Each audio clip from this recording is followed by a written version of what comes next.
Well, hello, everybody.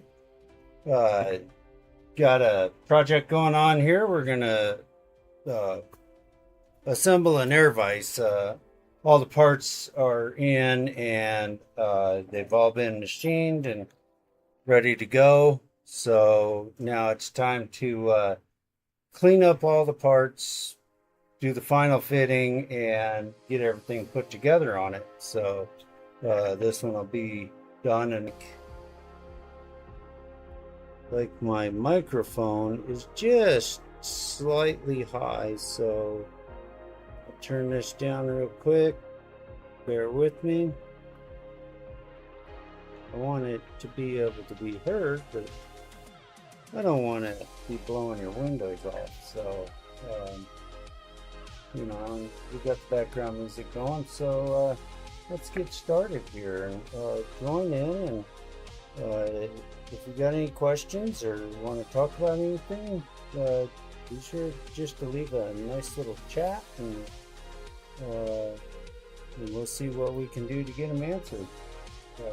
Even if you're watching after the broadcast, if you find that you have a question about something, you're getting ready to build your own and need some assistance, whatever it is, just yell.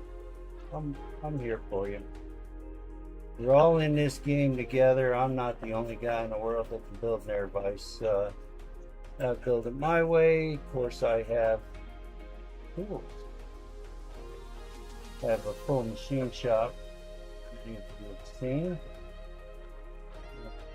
Not the greatest machine shop, but it gets me by. I had a very nice one time. So,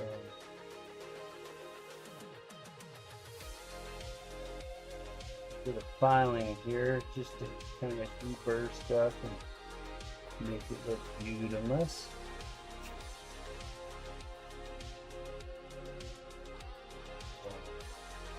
I don't know, maybe it's my OCD or something, but I hate things that don't look finished and the rough is full of burrs. And, if I get a little aluminum splinter on something I've purchased, it kind of aggravates me. I imagine that, a lot of you are the same way. I'd just rather somebody take a couple of minutes to deburr this stuff, polish it up, make it look pretty. A series of small files gets in these really nice.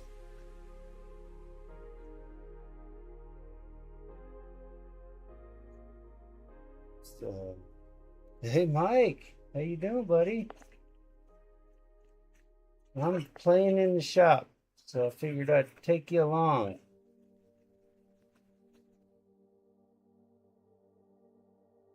You're the one on fire, bud. The midweek bonus edition, and then your Sunday editions, and holy mackerel. I mean, nobody can keep up with Mike. He's the master.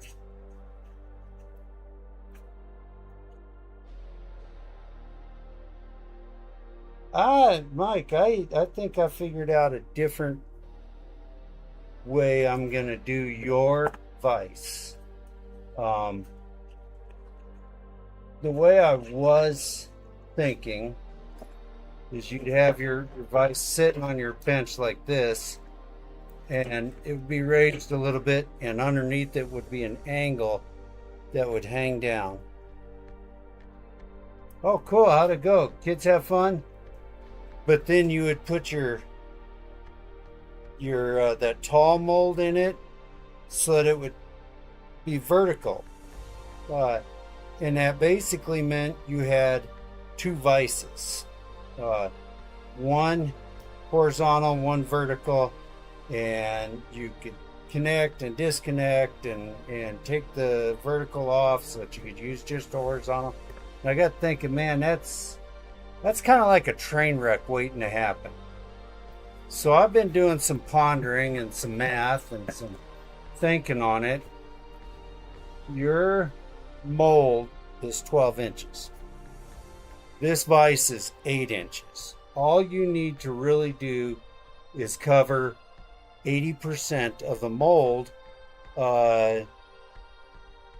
and you can clamp that mold shut successfully. But the problem is that's a tall mold, so it'd stick up like this.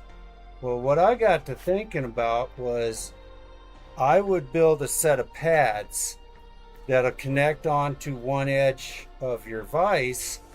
When you want to do the vertical one, you lay it in there, you clamp it shut, you stand it up like this, and now you're vertically shooting.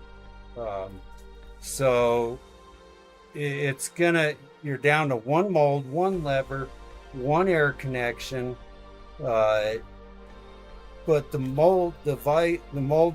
vise will stand up off the bench a little bit, which would allow you to clamp that big 12-inch tall mold you got. So in my mind, it greatly simplified it, and so I put it on a drawing. And when you do a drawing in AutoCAD, you can actually operate things, and it does the math for you, and it figures everything up. And with the way I got it set up to where you could hold that vertically like that, you're clamping 88% of that mold, and so you'll successfully clamp it, and it'll be super simple, super clean, and it won't take up very much space on your bench. Basically, it'll take up this amount of space right here. So where your microwave is sitting there on your bench, this will fit right in front of your microwave. So when you get ready to clamp, you'll normally be clamping this way.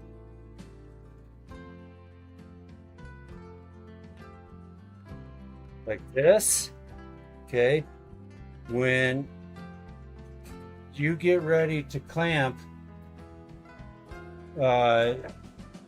that taller mold, you'll basically be clamping like this. So I don't know how well you can see that, kind of a little bit, but it'll basically lift the vise off the bench a couple inches, and that'll allow you, so now your tall mold will set flush on your bench, and your vise will be raised just a little bit, and that'll allow you to go horizontal or vertical. So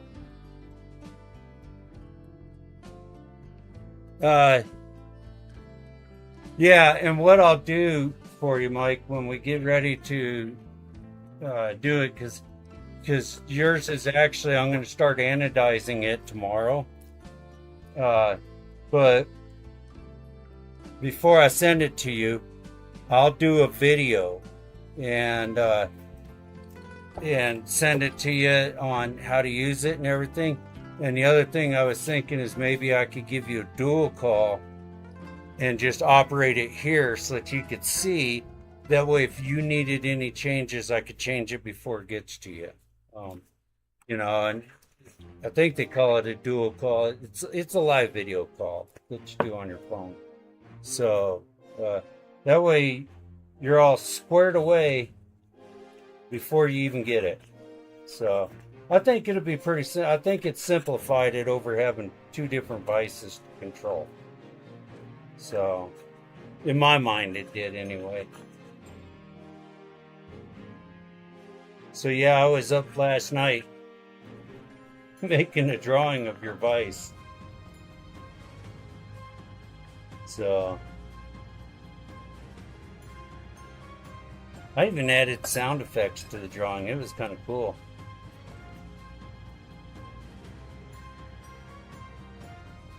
So what I'm doing here is just, when you cut these, I don't know if we can see that. Ah, no wonder why. That one's completely seized up.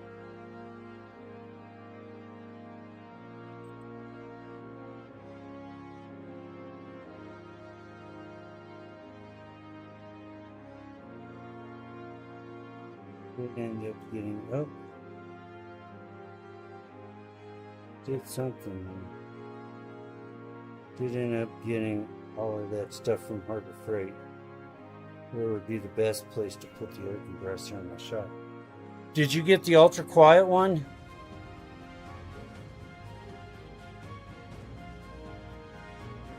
Let's see here. I am trying.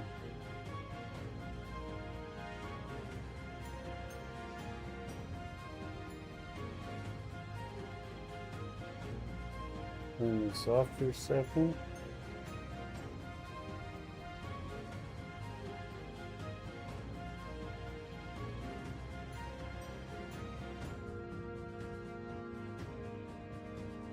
For some reason, it is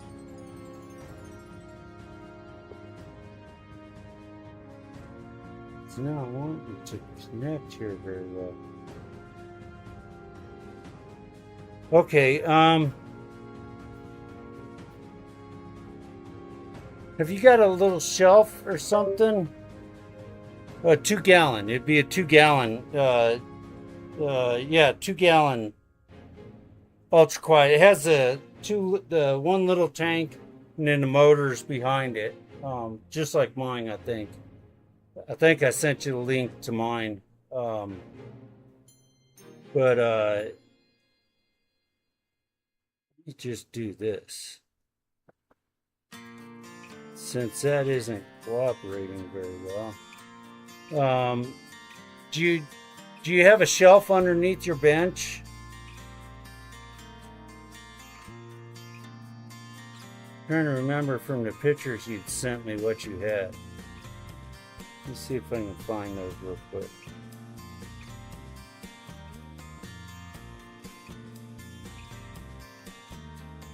Yeah, 2-gallon, 135 psi, and all you're ever going to need is 30 to 40 psi. You won't need that full pressure.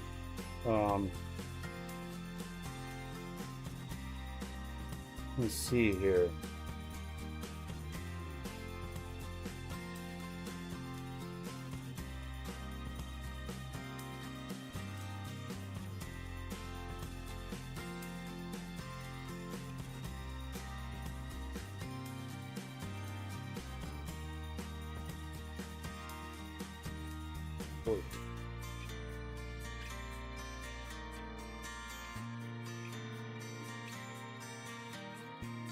Yeah, it still hasn't picked that up, has it?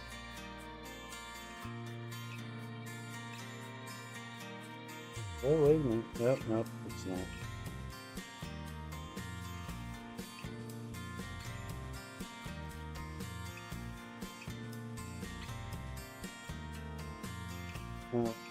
Underneath is wide open. Last video I did on Wednesday, I showed the viewers kind of the new layout. Yeah.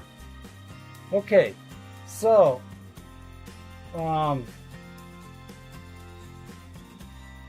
here's what you could do. Think of what I got here.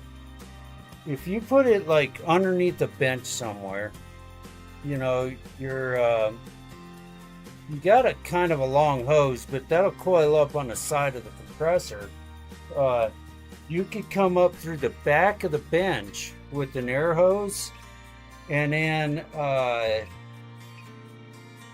could send you a manifold that would have 3 or 4 different fittings on it.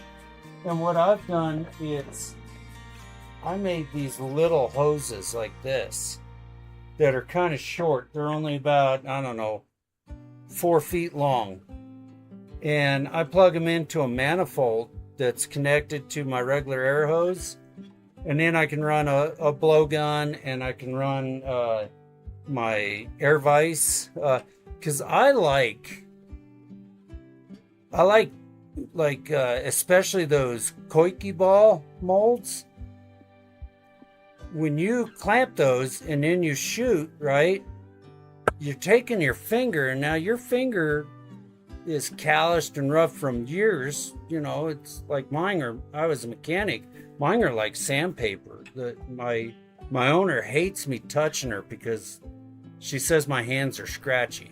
But you know, your hands get rough, they get dirty, and you're rubbing that grime inside to knock the tentacles loose on those quakies, and that is gonna wear spots into your koike molds, and those molds are expensive.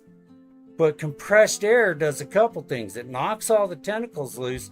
Plus, you know how when you take your koike mold and you got the centers and you have to separate it, especially ultra molds are kind of miserable where you just got to kind of jiggle and wiggle and get them pulled apart.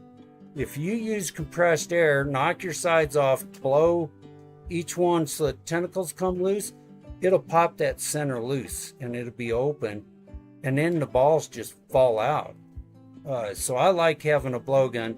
That, and when I go to clean up, I like having a blowgun that I can blow all the plastisol out of my vise. And if my molds, I wash my molds down or something, I got a little blowgun to blow them dry, So I like having a blowgun at the bench. And what I can do is build you a manifold that basically your hose would drop through the bench.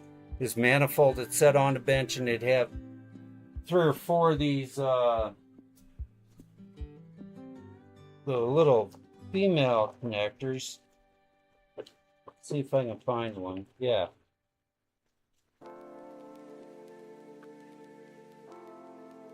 Yeah, it is.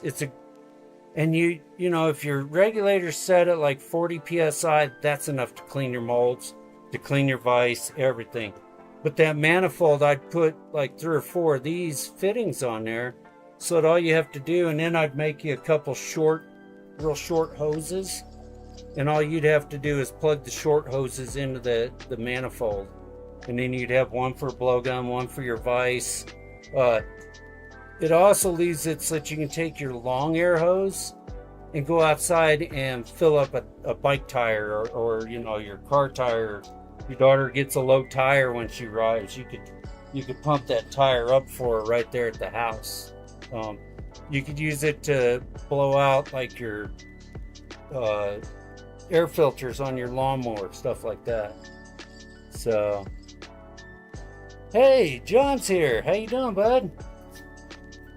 So, you just say the word and I'll build you a manifold, Mike, and get you all set up with that.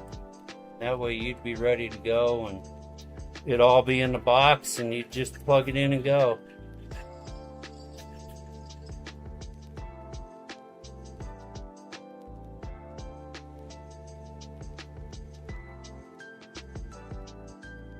Yeah, John, you gotta watch.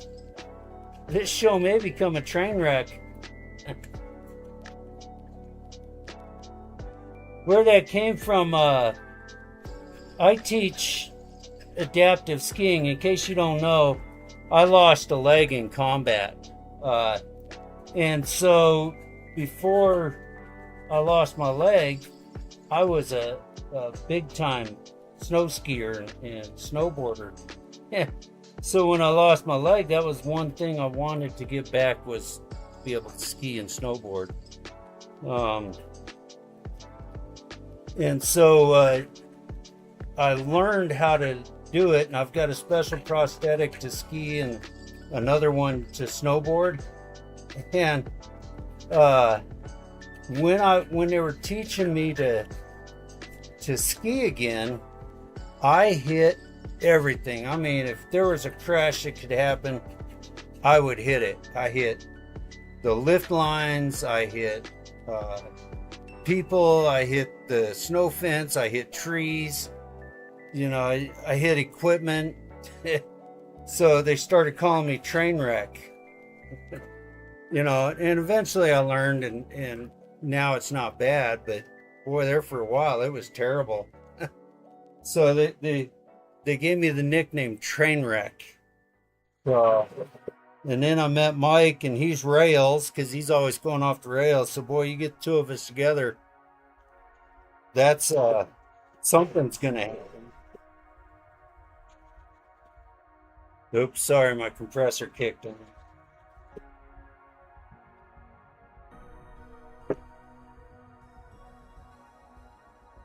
That one's nice and clean and smooth and ready to go. I don't know if that thing started back up or not. Let's see here.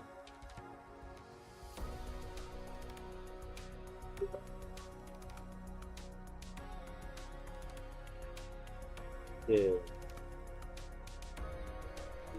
Leave that.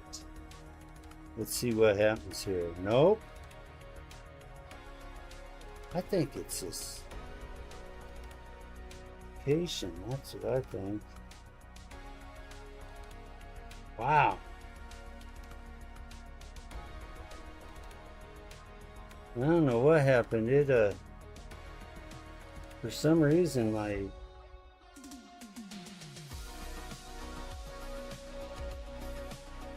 GoPro, you know, it's typical GoPro though, I think.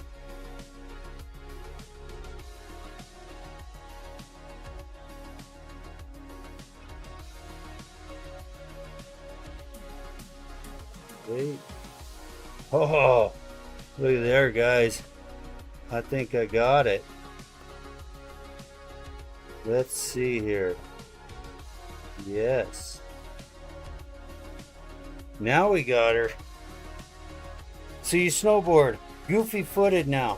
No, actually, I lost my prosthetic is on my right leg, and typically,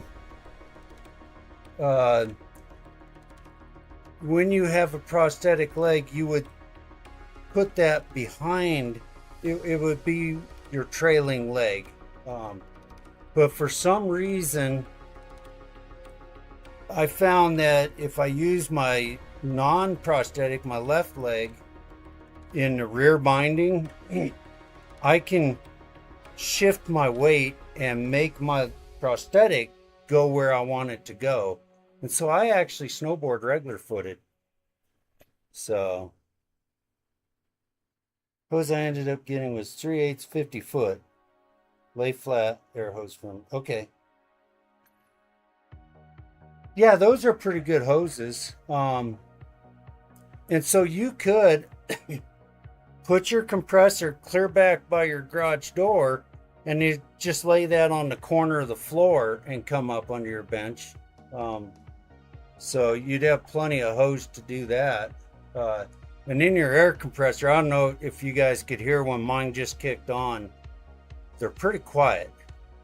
But if yours is 25 feet away, you're never ever going to hear it on a video.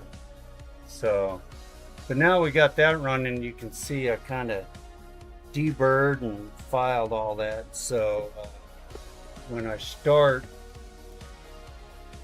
it looks like this. You can see those rough edges and how sharp they are. And then when I finish, it's nice and smooth. So I don't know. I know I wouldn't want to grab a hold of something that's rough and could cut me up. So I figure nobody else would want to either. And they don't take but a minute to file them.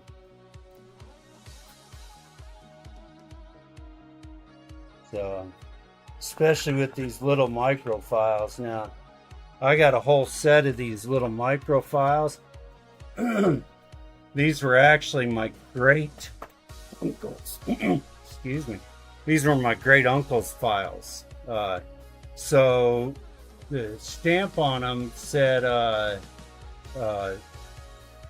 where is that stamp? Pretty hard to read.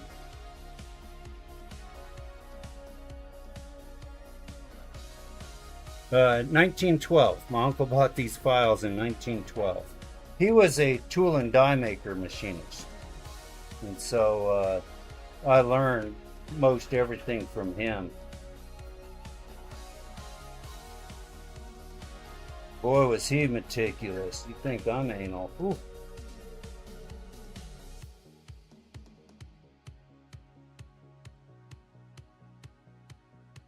Okay. Yeah, they're a very, very quiet compressor. You'll really like it. And I know which fittings you have, so what I'll do is I'll set you up a manifold. You know what I could do? I could set you a manifold that would kind of, it would have a built-in C-clamp, kind of like a fly fishing vise. I don't even know. Oh, there's mine. I'll be right back.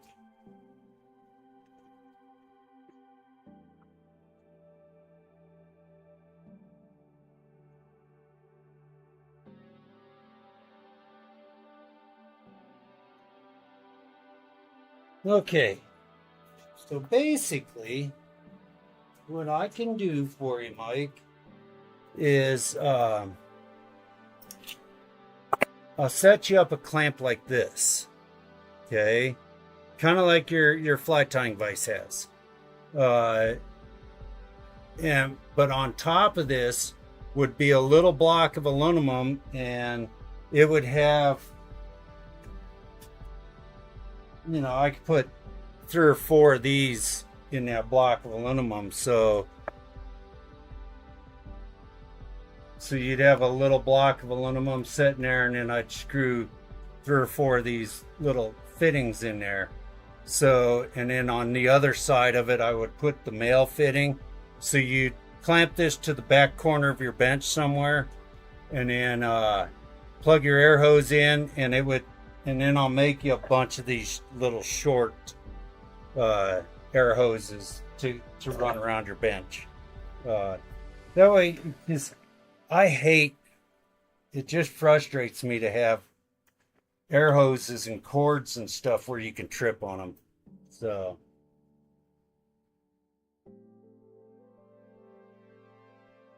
you know, if that'll work for you, Mike, that's what I'll do. So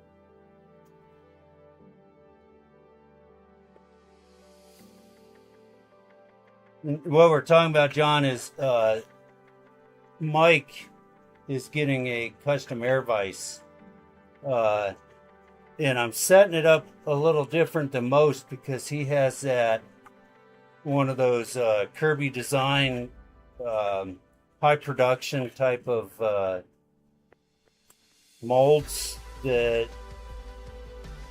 you set it up in a regular clamps and stuff. It tries to tip over and spray you with plastisol. So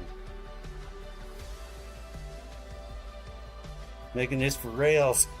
Yep, we got to make it rails proof.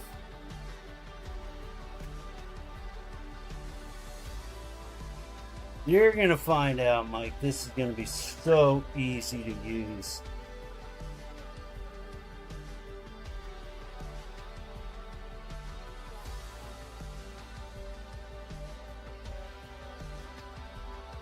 Yeah.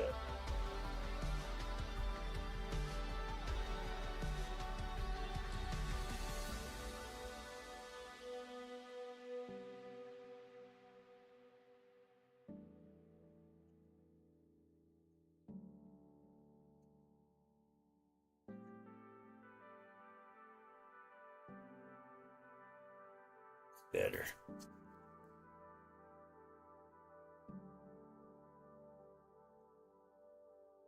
Looking for advice like that as well. What'll happen is the typical air vise, when you set it up, um, will be set up like this. You've got a Kirby Designs like that's 12 inches tall. So basically, this is a rough setup of your typical vise. This is 8 inches wide, and when you're clamping a mold, you only need to clamp about 85% to successfully keep it closed. So with Mike in that real tall mold, I've seen him do all kinds of things. He has that little green clamp and it tipped around. He put it in clamps and it tips around. And that's just asking to get burned. So with Mike's vise, what I'm going to do is it'll be set up like this so that he can use it horizontally, or he can put his 12-inch mold in there, set the vise up to hold the 12-inch mold, and I'm going to put a couple standoffs on this outside the one edge of his vise so that he can pick it up. Basically, parts are going to fall everywhere, but that'll be okay. He'll basically pick up his vise after he clamps that obnoxious mold in it, and it'll stood up like this. Scoot that back so you can see it. But it'll set up off the table like that, and that'll allow him to clamp those real tall high production molds in. So be a lot easier on him. So getting ready to put this one back together here. I put these tape on here so that they don't scratch up that aluminum. And it gives me something to throw away. When I burn it, it smokes real good.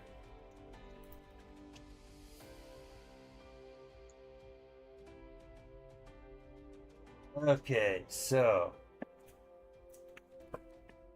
first thing we gotta do is get our block.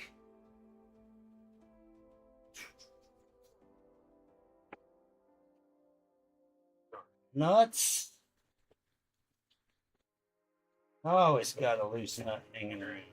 I got some in this too. Let's do this up first. So, first one in this way. I'll scoot this back where you guys can kind of see a little bit of what I'm doing.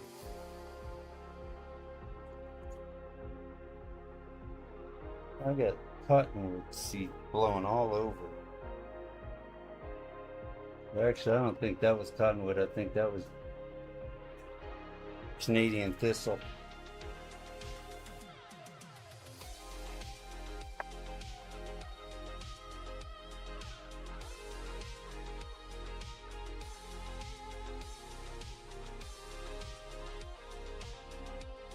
Yeah.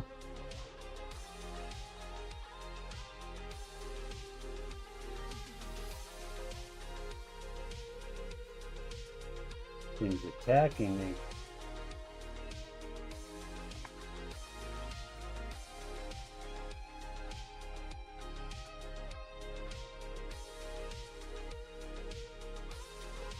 Oh. Now on this first one, what I do, these short little dudes.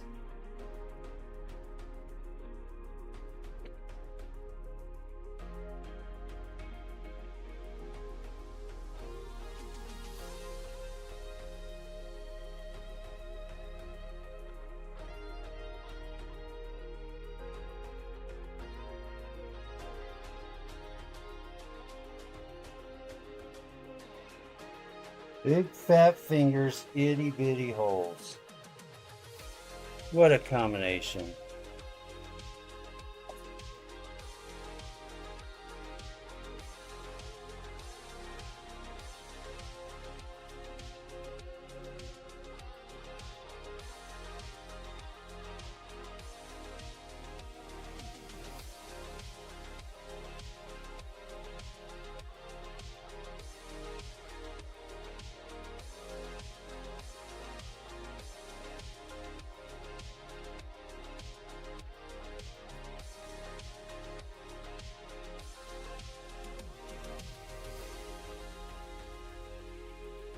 Go down to Colorado and I'll buy this.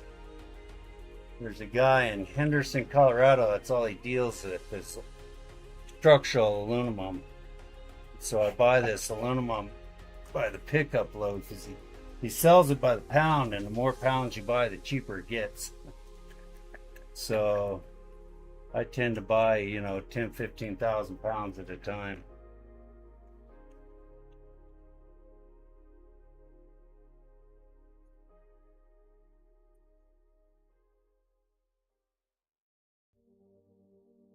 Yeah.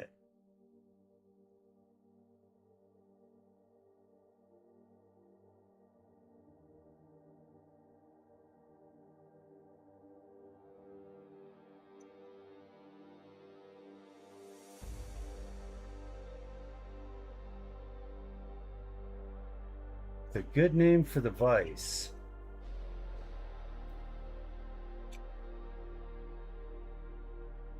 We could call it the pucker. The puck stops here, but the puck clamps here. Call it the pucker. I don't know what's a good hockey. Something similar to bar down or something.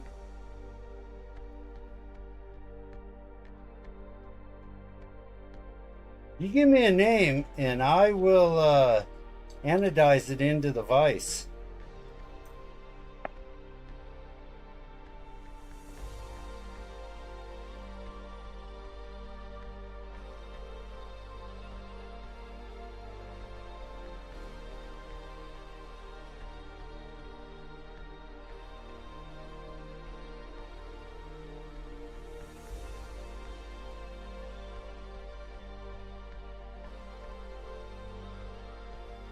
I swear, when you're assembling some of this stuff, you need a third hand coming out right the center of your chest.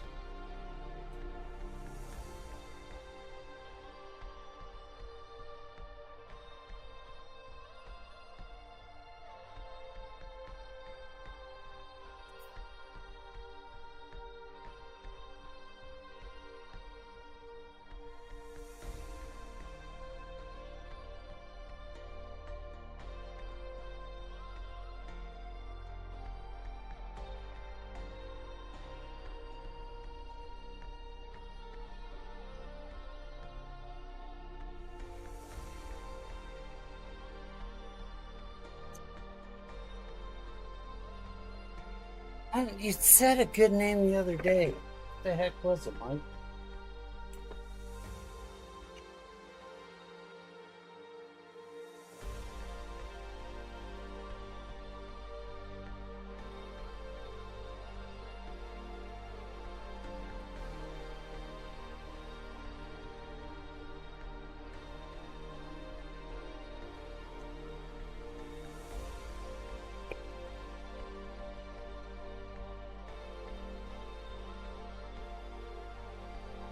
Forcer?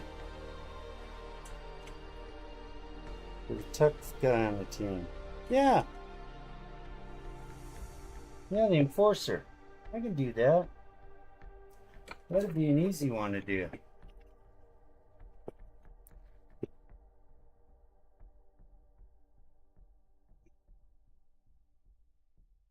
What I'll have to do is when I do your anodizing, I'll have to do a live stream while I'm doing it.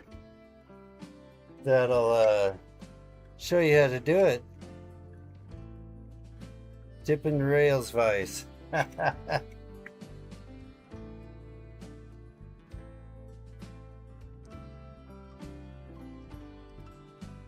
because when you start doing, writing and stuff like that when you anodize, that's kind of a cool little process. It's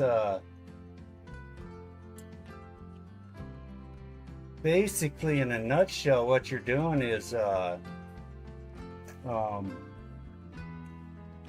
anodize it one color, your background color, and then you put stickers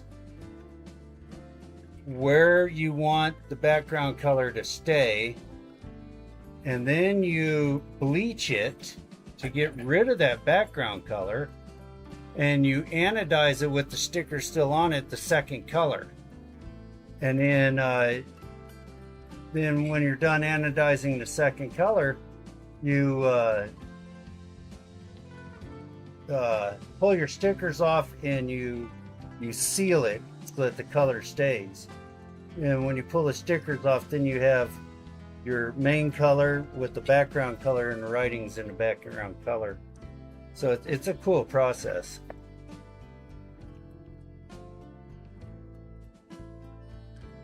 Yeah.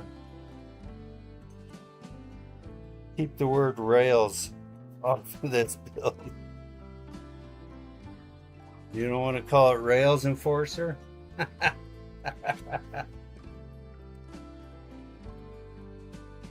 Now you're taking the fun out of it, Mike.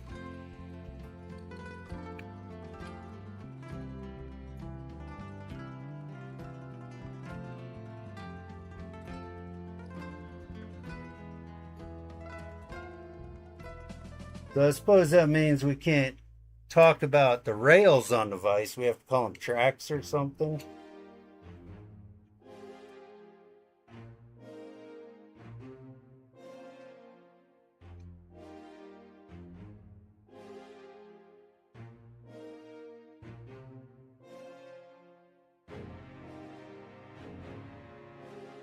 It's awful. So.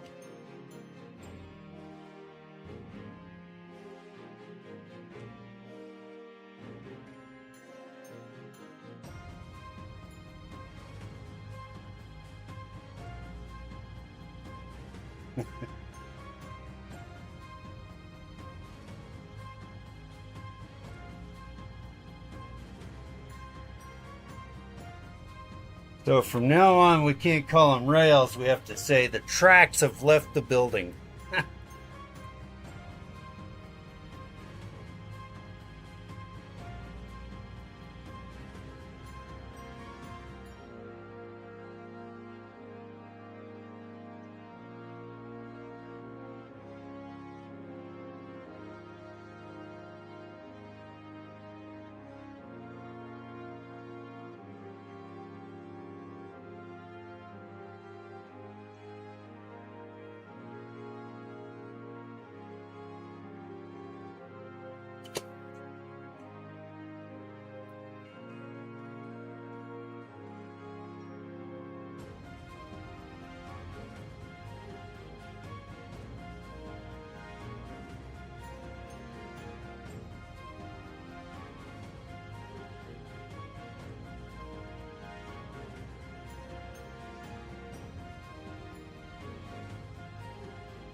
A little off track too, huh?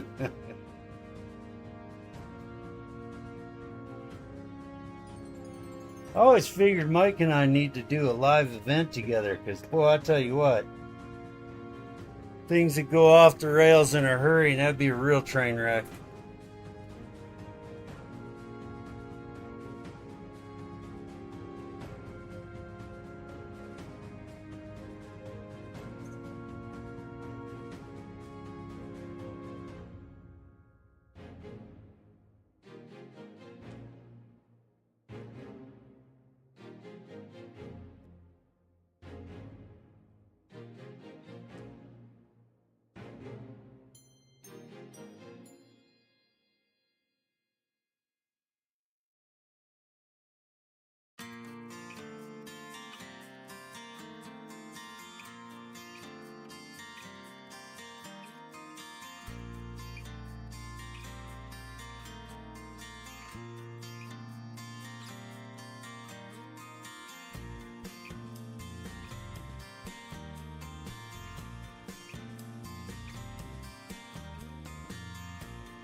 Yeah. Where? Ready.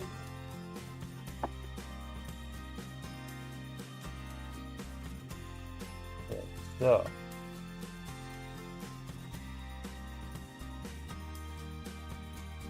Bring this up. Kicked off YouTube for good, probably.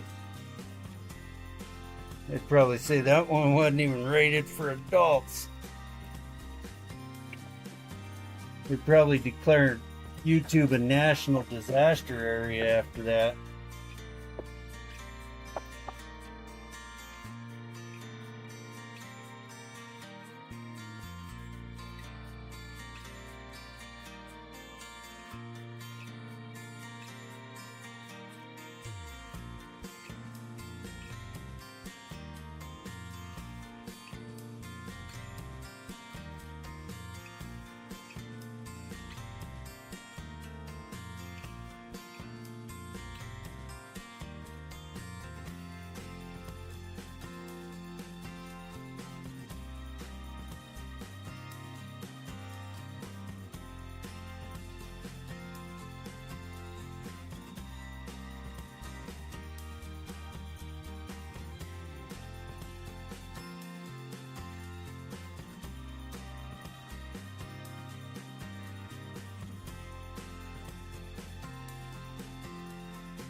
These ones are really reefed down because this is a headstock. You'll never move it, so it needs to be tight.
Yeah, I got that video about half done. It's I fished with Gary for 2 days, so there's a total like 14 hours of content to go through.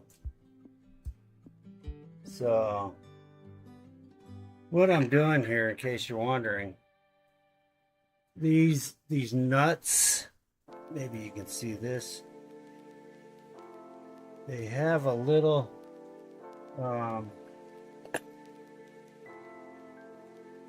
channel right here. There we go. Right here and right here. And those set up inside this groove. Keeps the nut straight. And it gives them something to bite on. So I'm getting those nuts lined up and then tightening this down. This headstock gets really tight. The tailstock, you never tighten this much.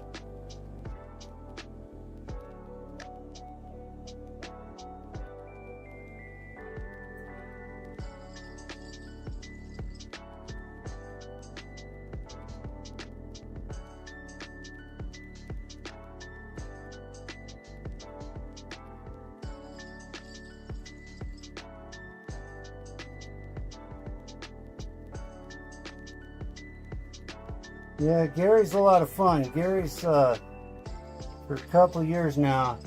He's at that age, where he wants a girlfriend really bad and a wife, and it's heartbreaking because you can't ever. He just doesn't understand that won't happen.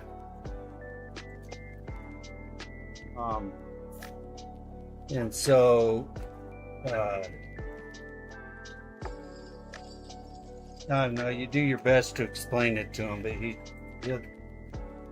it just won't sink in. I mean, he had a girlfriend one time that had the same condition as him, and it was exciting, but they never even held hands, they never kissed, they never did anything, and her parents were really against Gary, which was a shame.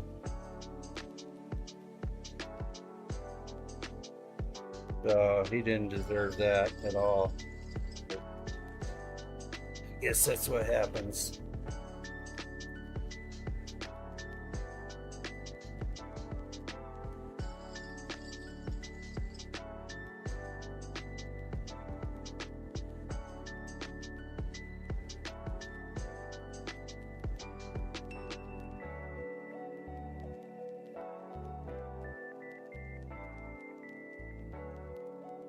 I sent you some of the pictures, didn't I, Mike?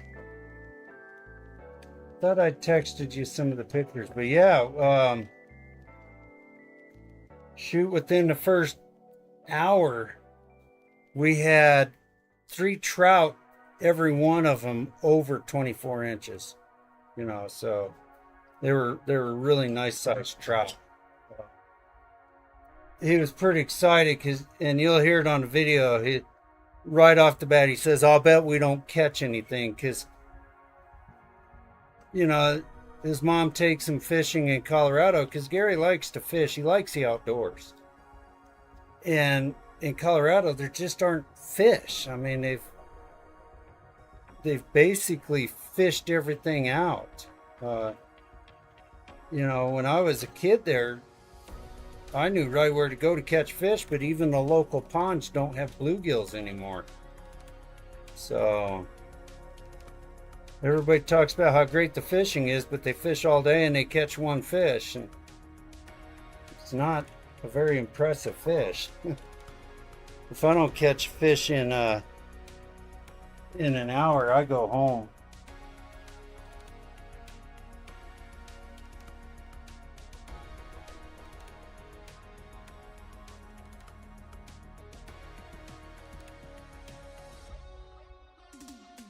We caught some nice bass, some nice walleye. We did pretty good. And then the second kid that I took, he did equally as good. Unfortunately, I couldn't get any video of that kid. His parents wouldn't allow it. And I get it. These kids they go to the public schools and they're bullied, and people pick on them, and people around the neighborhood pick on them, and I mean, it's just a bad situation for them. And so the parents, they get rather protective, and I get it. I suppose I would be the same way. Just not very well in. So, but I don't know. Videos are nice, but I'm not going to put too much into them. The ones that'll let me get it are great. I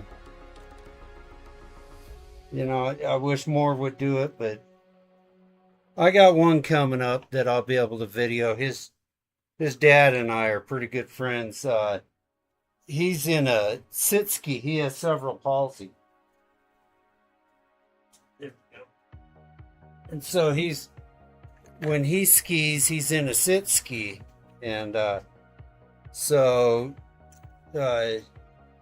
of, I can go sit skiing with him and stuff. We get along pretty well, but he's been bugging me to catch salmon, so we're gonna take him to a salmon lake.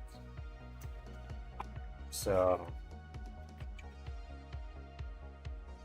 hopefully there's still water in it by the time we go.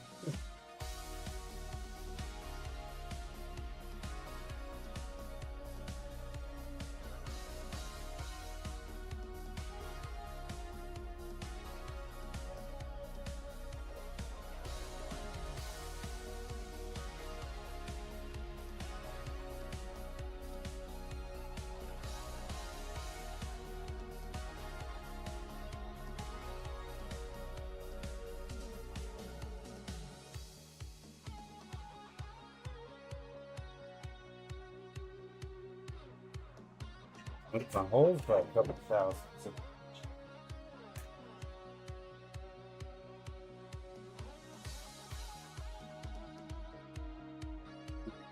Tightened up straight.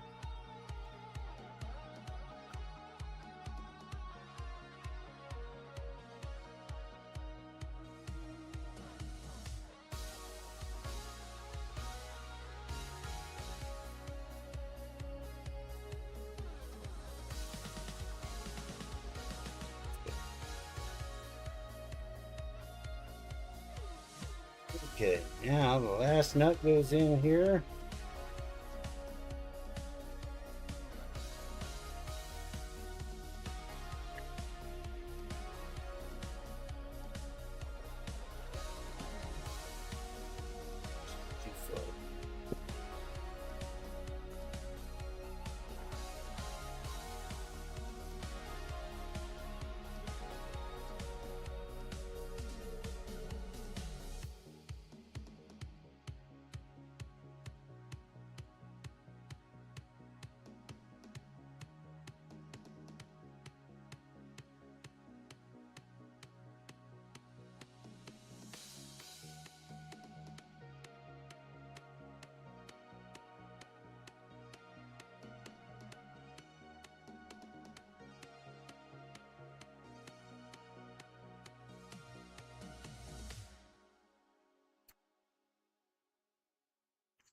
Sometimes you gotta fiddle with the farts to get it to work right.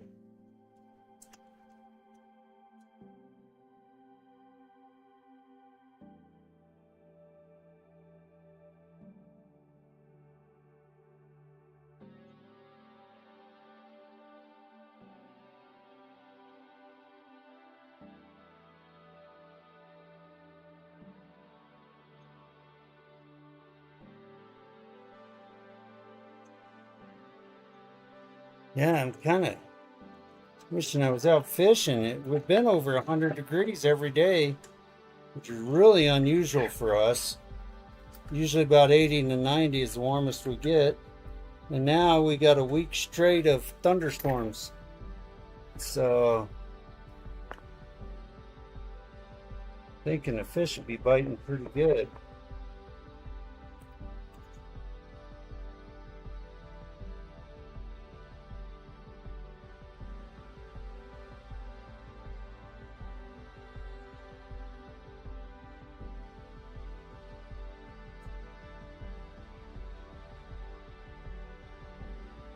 It's acting almost like a cross-threading.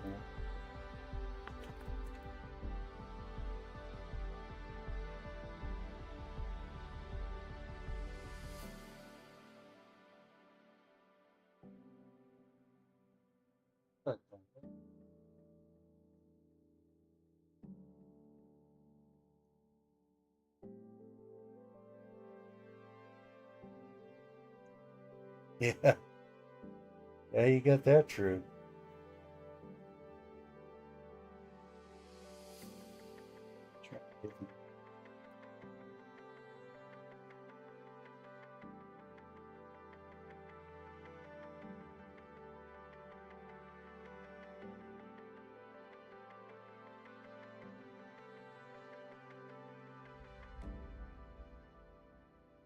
Go. Just doing it.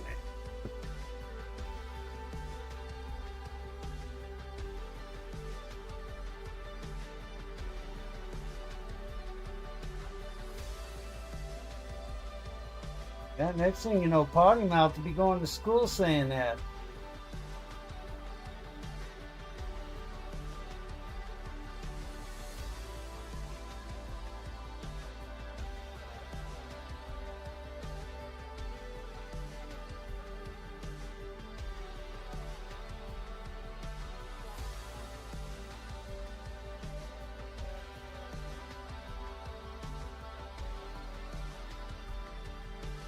They're around here, they say, you know, you gotta walk in a horse shit before you can cowboy up.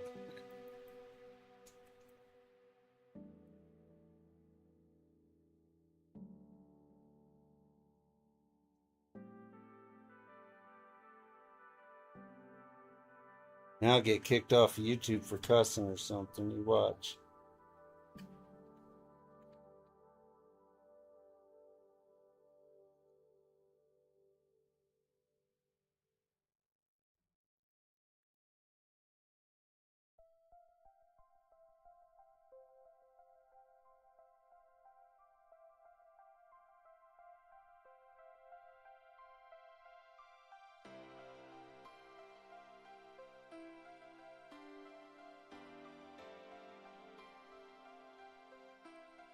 It's just being stubborn.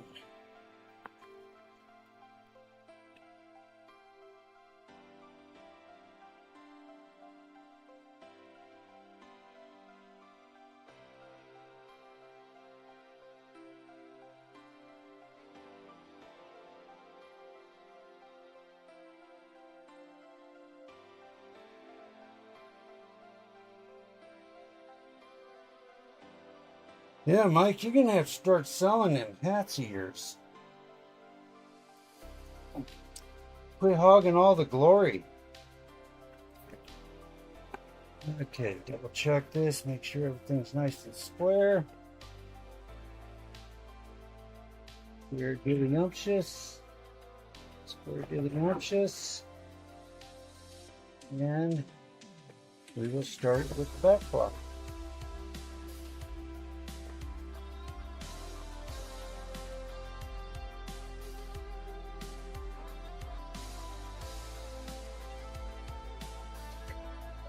Right, that way.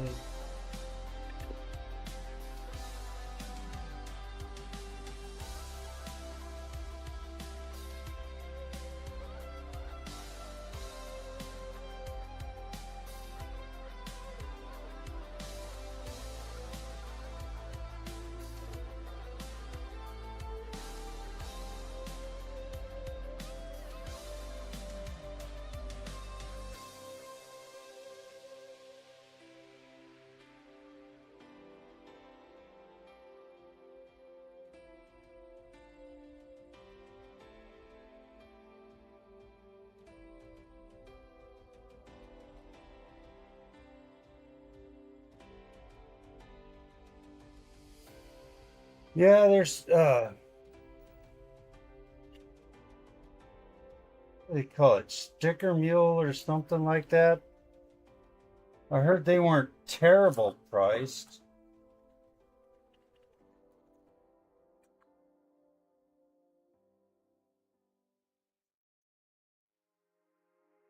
Matter of fact, I think if you use sticker mule, you don't pay any of the price.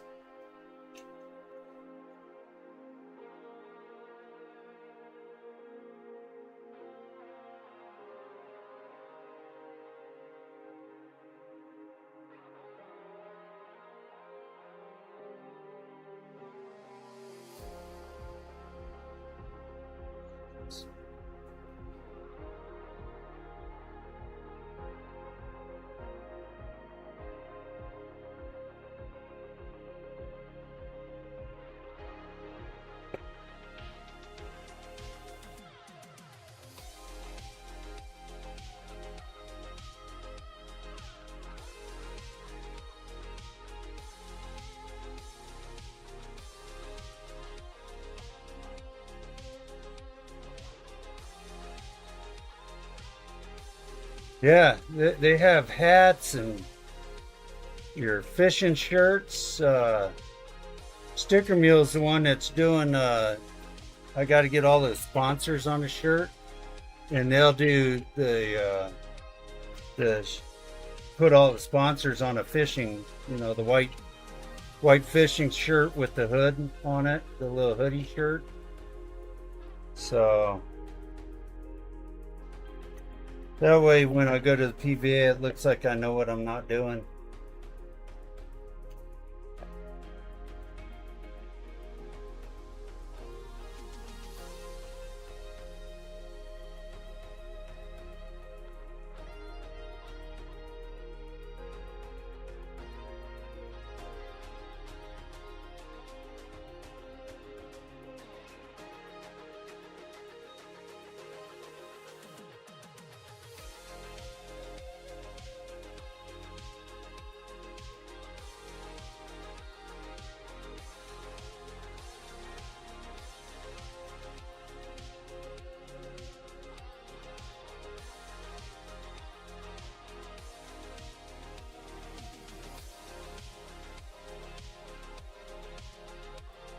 I always figured I'd go to Sticker Mule and get me a pair of sweatpants because they do those too. And right across the butt, I'd put, "You were in my way, Dobie."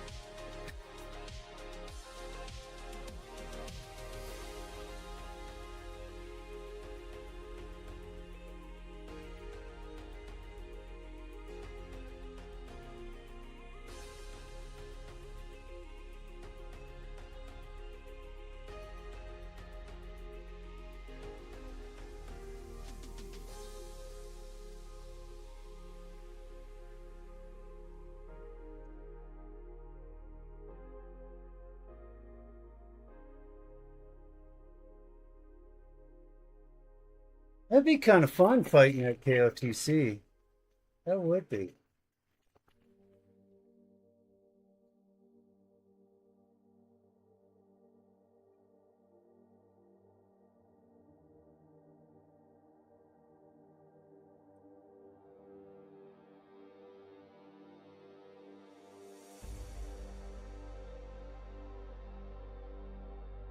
The reason Mike played hockey was because it gave him an excuse to hit somebody with a stick. Wish I'd have thought of that.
I was in Russia too once. What I found out is when you carry a 50 cal through Russia, they tend to point guns at you.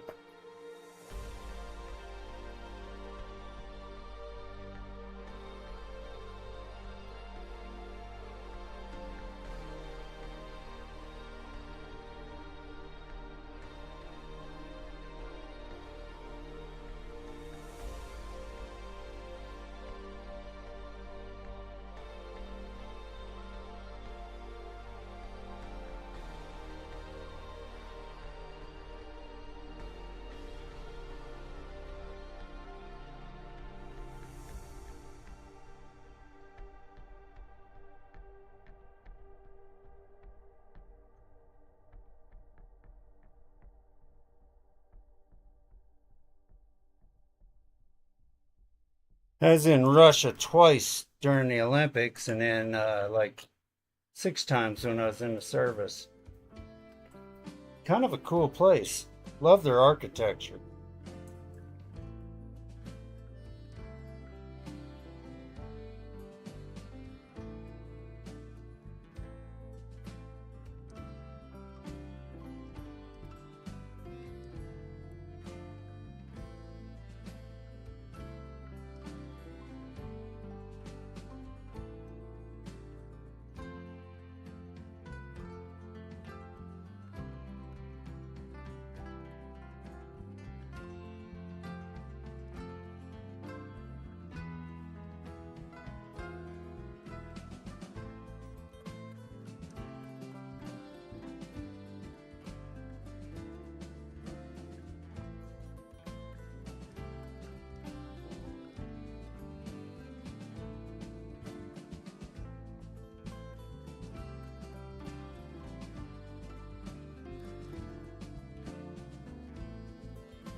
Yeah, email me. It's kmelner65. I think it's down in the description of the videos. I'm not sure. But it's kmelner65 at Gmail. And I'll find out about your molds and stuff and come up with a design, because this is kind of a standard 12-inch vise here. So it's good for most people, but for some guys, you know, that shoot a lot of like the bigger Kirby's and stuff, it just doesn't work very well. So I have to modify it, do a couple things to change it, and then it works really good.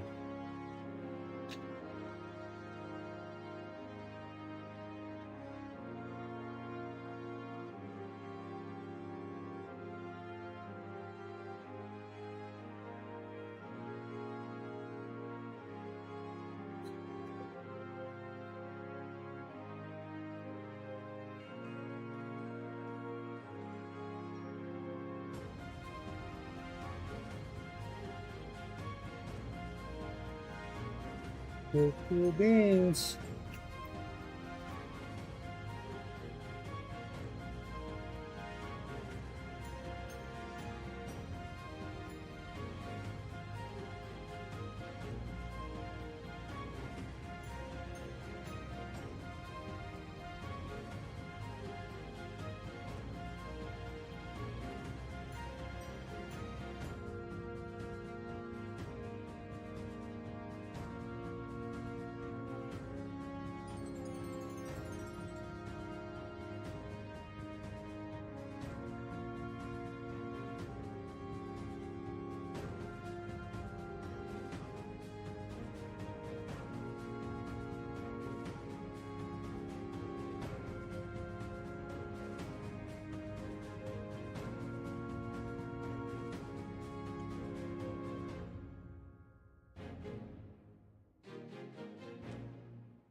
Okay, cool. Thank you, Mike. Kind of thought it was, but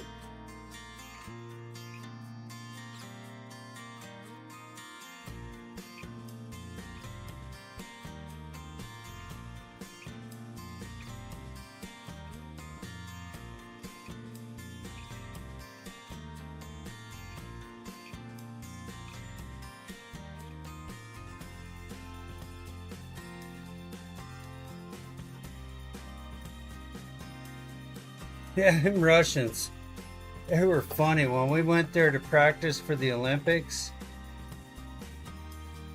our coaches would sleep in the hallways outside of our room to keep us from getting disturbed. And the Russians would go around to your windows and knock on your windows and say, "Come, we go drink, we go meet women." They're trying to get you drunk and make you stay out all night so that the next day you couldn't shoot. So they were kind of funny. So after being there twice, and them doing that, the coaches got us all rooms up on the third floor of the hotel.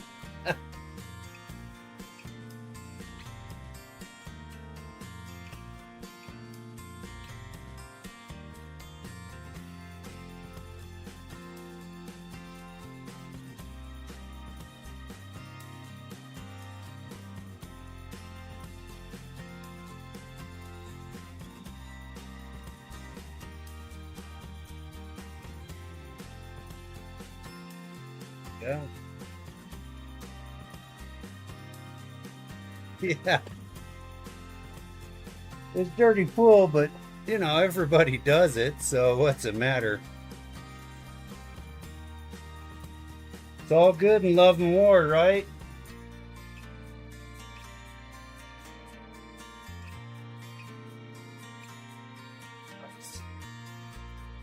Molds.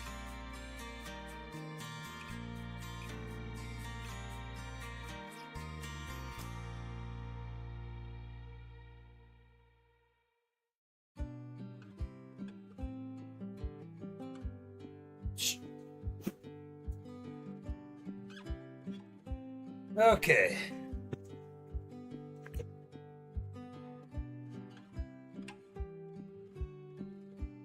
All right, here's the trick, Mike. Make sure everything's squared up. Here.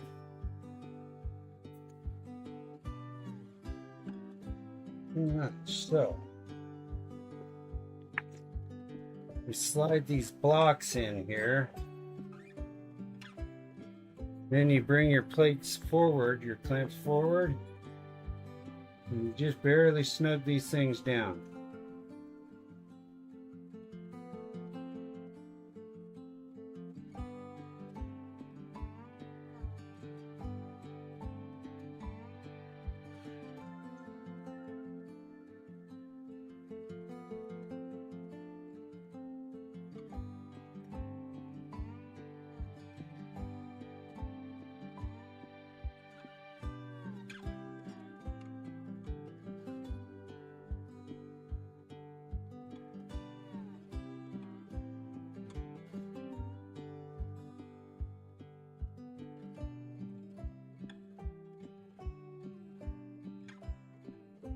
We can slide these out. When we hook up our air, we can move that. Get everything finished squared up. So now for some air fittings.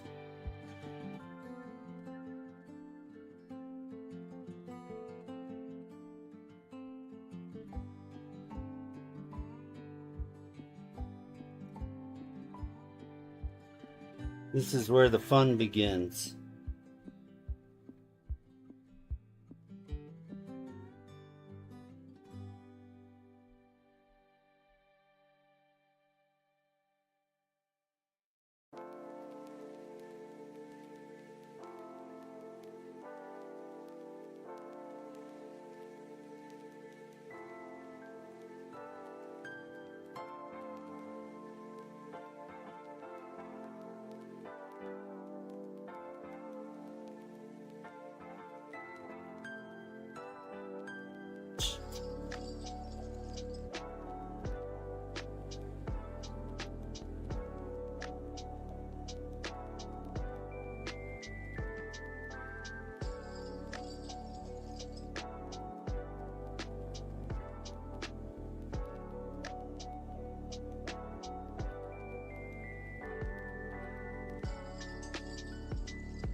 Oh, the lake here we go muskie fishing at. It's pretty fun.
You were going to try a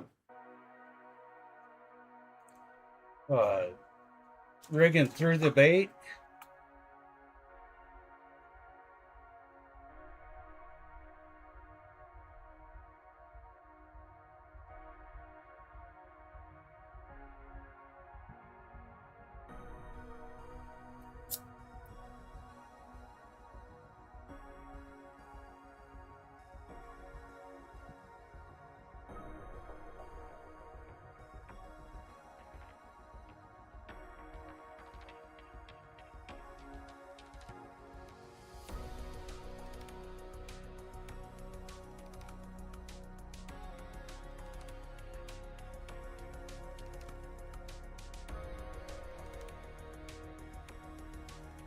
Man, I definitely got to get more molds. You guys are just blowing my mind.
You know, all I've been doing is for the muskie is coffee stir, and I stick it at a diagonal through the bait, and then come out with a steel leader through it and a couple treble hooks.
Might make it a little easier to hear, huh?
Yeah, this is at OBS OBS 32.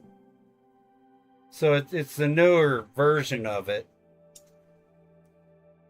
Um, I like it because it's easy to use. So that's about the only reason I really use it is because it's easy.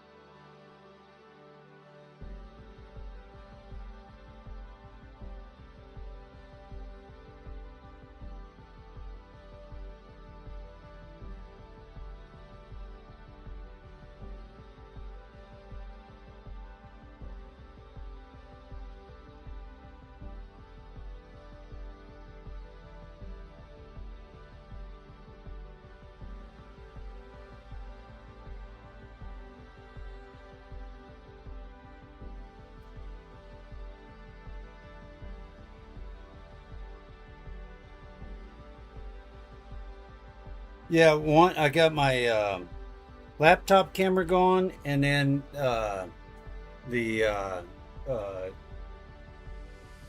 GoPro. So I'm hoping I can replace those GoPros pretty quick here. They're kind of crappy. I find a lot of failures with them, and then they get hot in the middle of it, and they shut down, and they're just I don't know.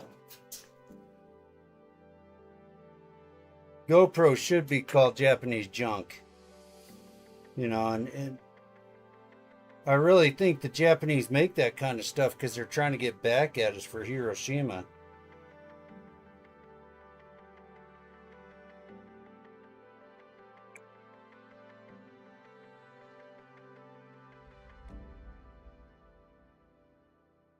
You have a little better camera, don't you, Mike?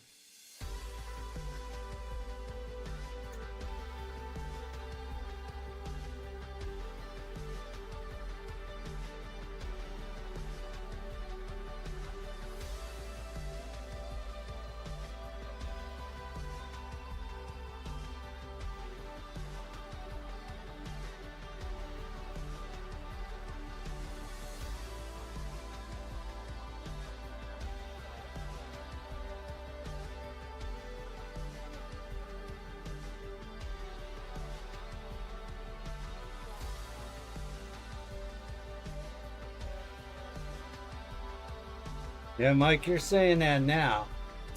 Once you hook into a muskie, that'll change.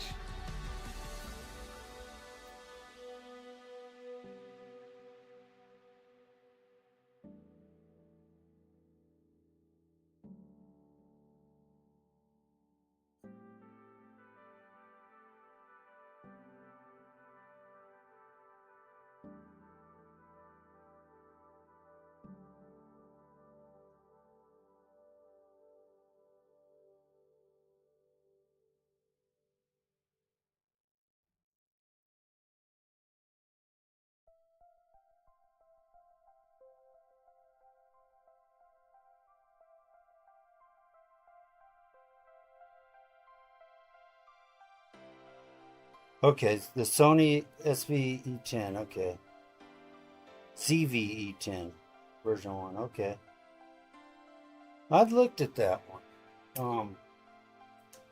KEH camera out of New York.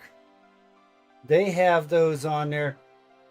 You can buy all kinds of. They sell new and used cameras, but they've got them on there about the lowest price I've seen. Now you can get a used GoPro, the GoPro 14 or whatever it is, that was in a box or whatever, one of their displays or something. You can pick those up for $50 on that KH camera. So, but yeah, that Sony's one that I was looking at.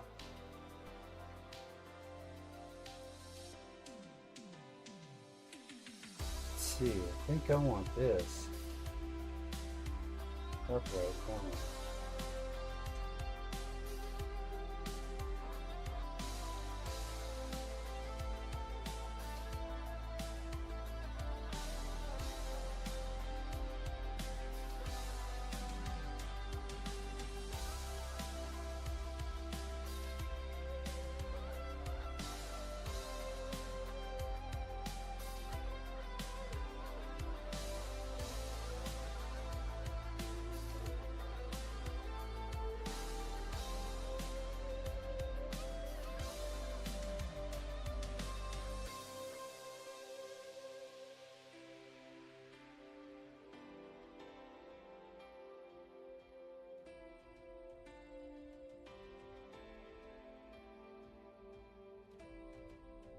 Yeah, KH camera now.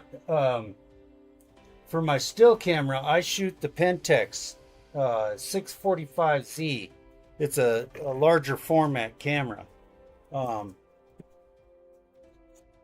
If I bought that camera brand new through Pentax, it was $47,000, and I got it for $22,000 through KH.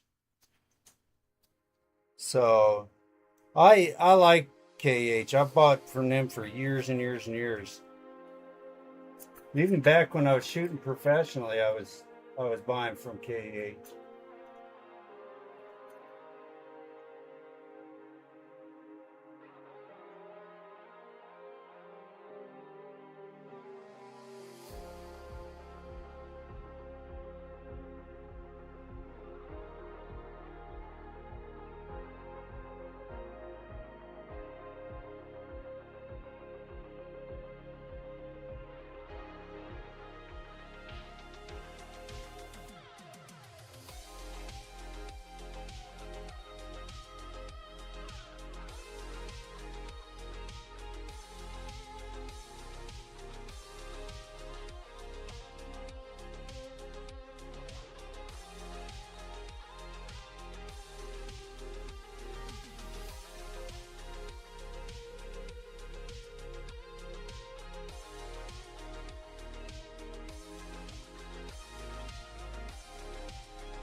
Yeah, I looked into getting a pond built out, a dam built out on my place, and then flooding it into it would have been a 600-acre pond.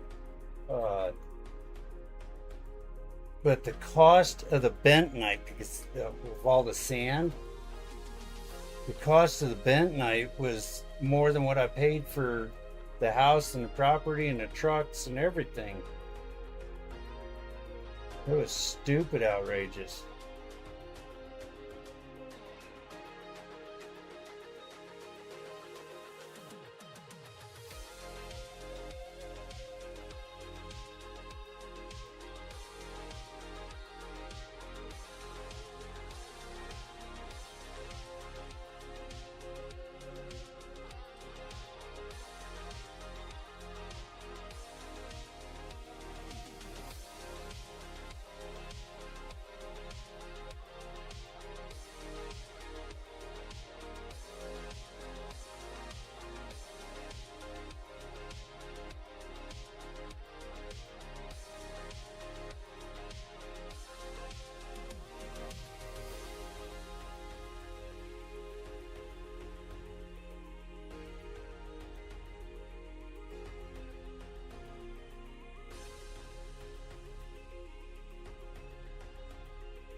Probably can't see a thing I'm doing here, can you?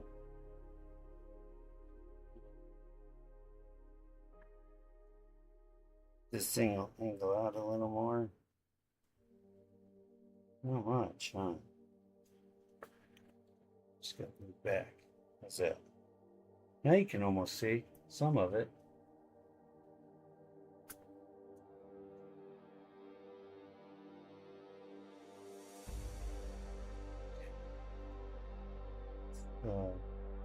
This is my input side.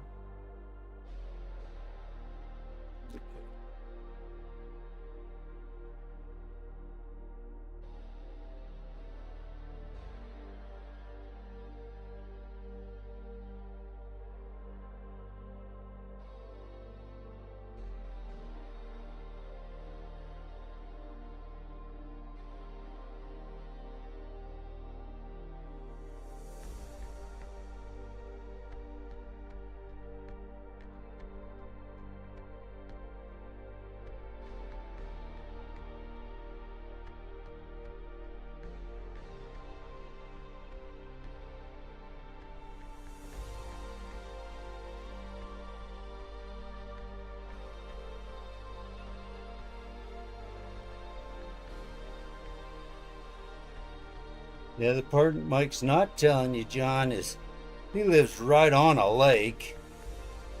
It's just full of great fishing.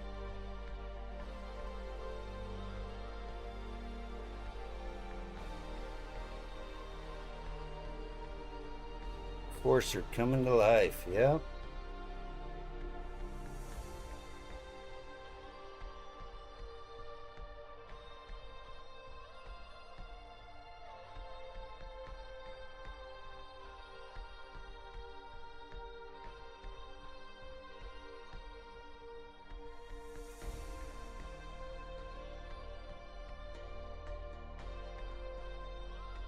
Okay.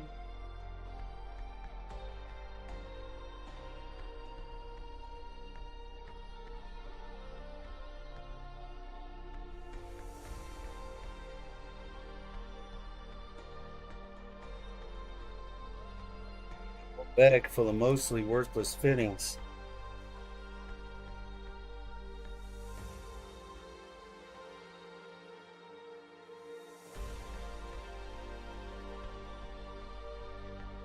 And I gotta see, did you send me some stickers, Mike?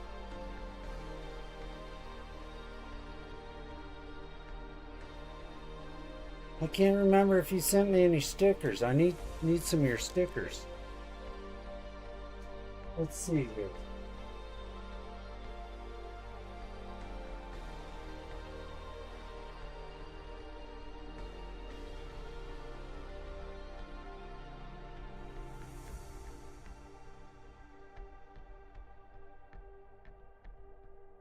Yeah, no stickers from Mike.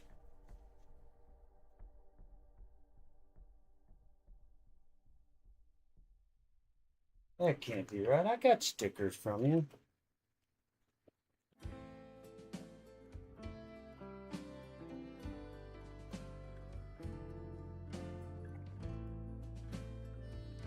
Yeah. Yep, I know it. I think they're in the house. I think that's where I put them. It's in the house. Because I didn't want to lose them.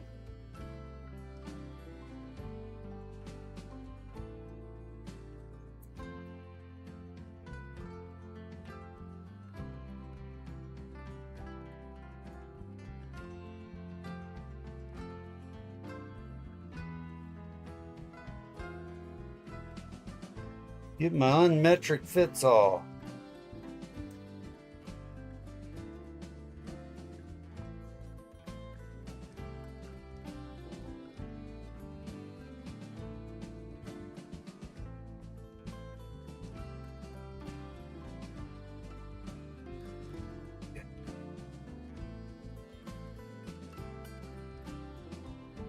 This side.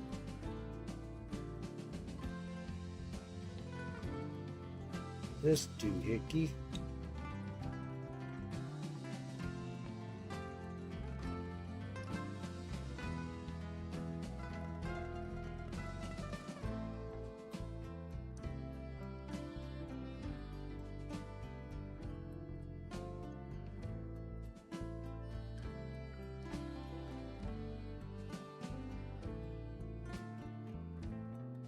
There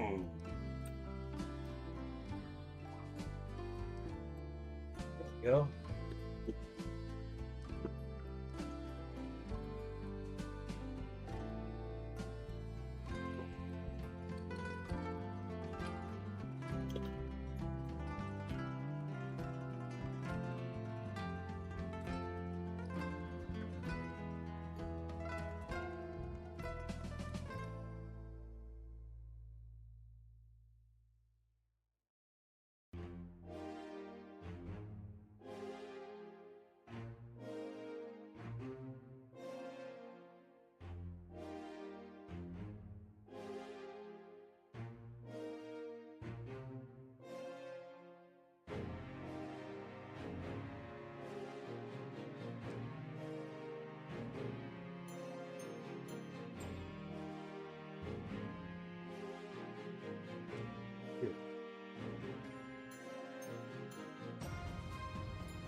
Started going to these little swivels on that regulator. It seems now you can move your hose anywhere you want it. It'll lay real nice. You know, you just put a fitting right in the regulator and it stuck out sideways like that, and your air hose would hang off of it, and it started breaking those regulators. They're such a cheap plastic regulator anymore. You know, you can't have anything nice in the world now. It's all got to be made cheap. Cheaper the better, I guess.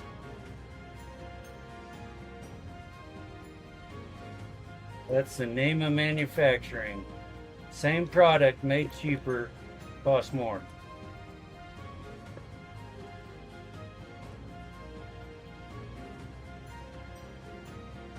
There.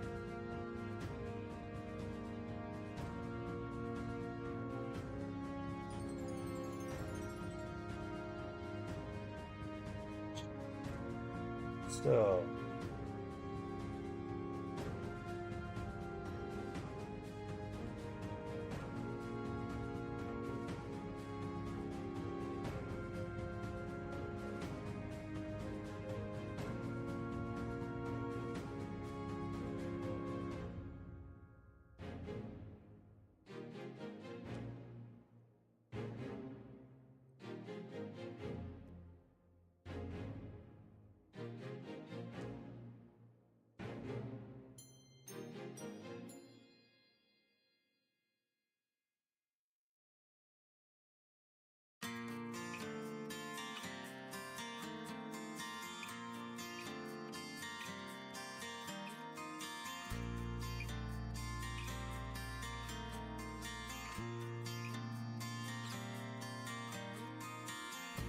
there.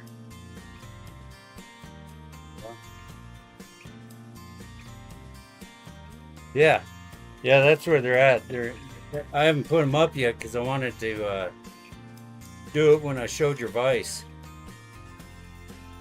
So they're sweet stickers. And that frame should be here, I think early next week. The frame gets here for the jersey. That's gonna be fun. Love that jersey. That's a cool jersey.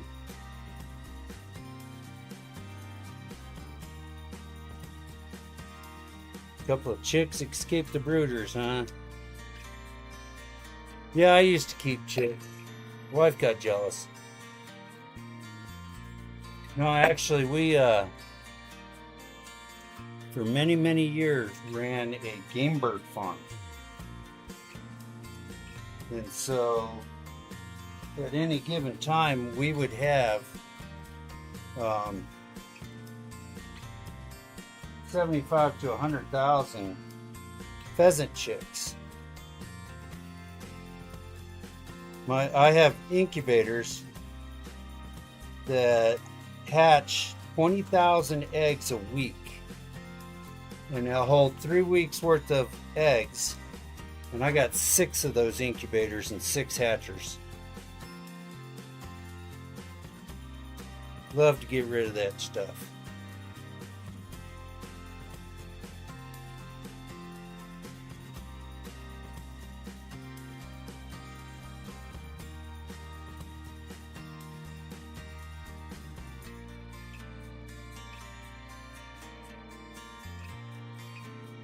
So this is the air switch. Now,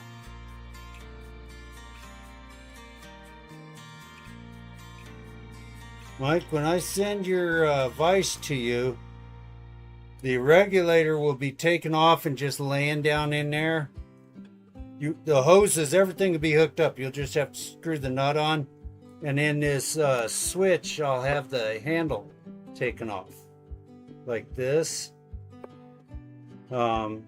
And so you'll just have to screw it back on. It'll be pretty easy.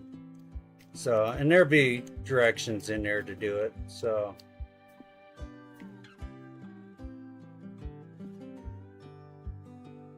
I do that because, you know, the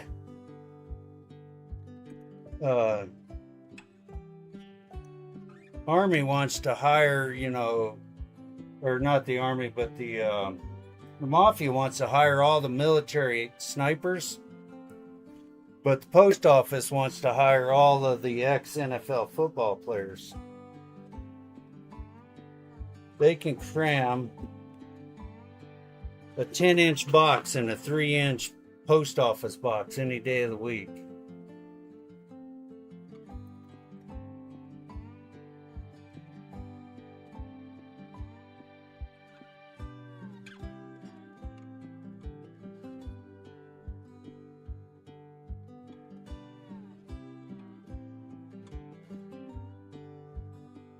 Find the right screw for that.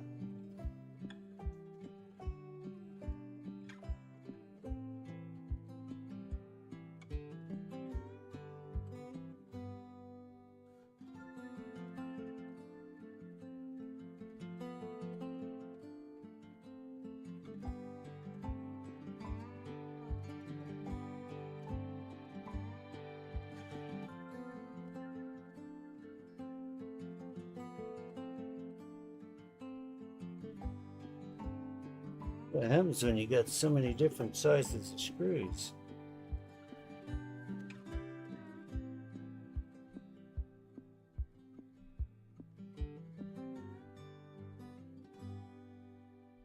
Here comes the hail.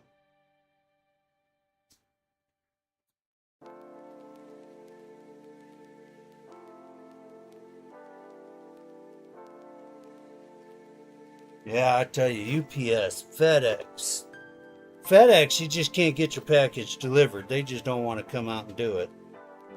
UPS, they'll lose it just as quick as they get it. The post office, they break it.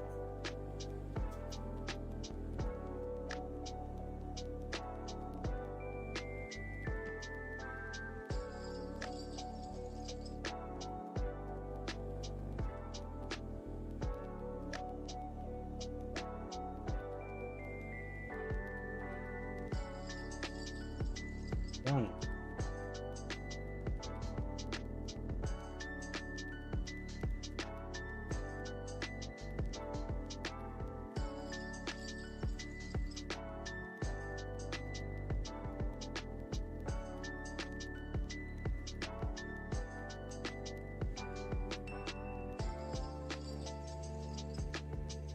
You're not even going to start, man.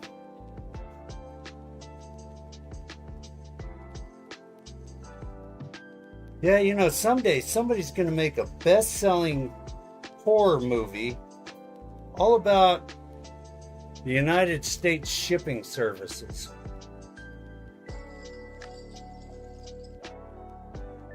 That'll be better than anything Stephen King ever came out with.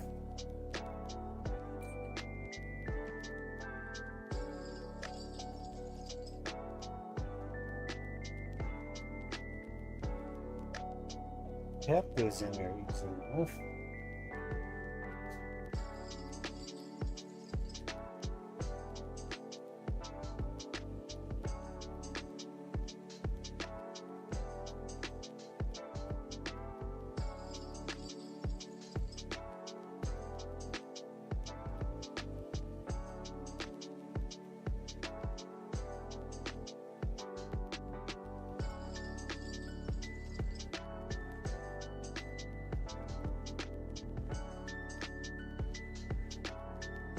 Yeah, they could have a whole series of horror shows shipping across the U.S.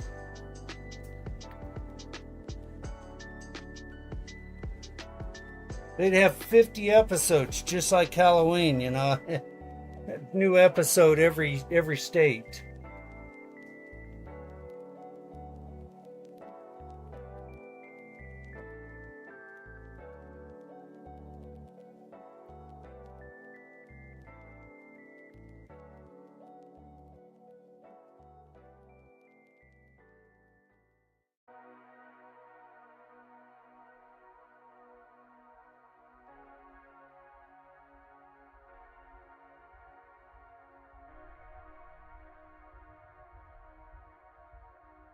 Tap goes in each and every one of those holes. It's just acting like they're dirty.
More that way.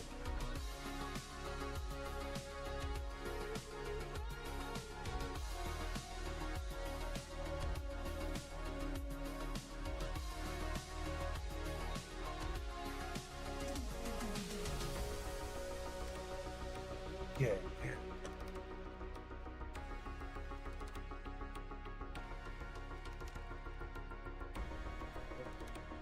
That's nice. Those are too long.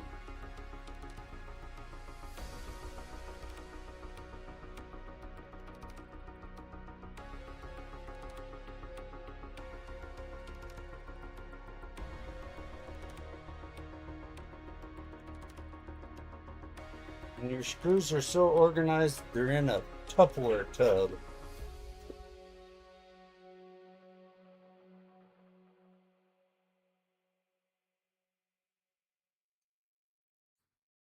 Okay. Oops. Sorry, guys. Sorry, man. You alright?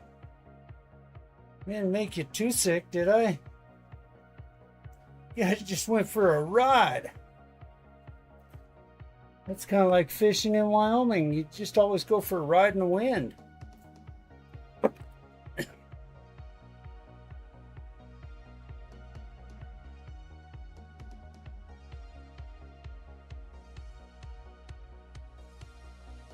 Man, I couldn't believe fishing with Gary. Any copper anesthesia Loctite on the fasteners? No, it's your steel fasteners into aluminum, they're going to seize up bad enough anyway. I mean, they'll gall if you try to remove them too much, and I've never noticed them really loosening up or anything. So, but most of what I use on these is stainless steel into the aluminum, so they hold pretty good.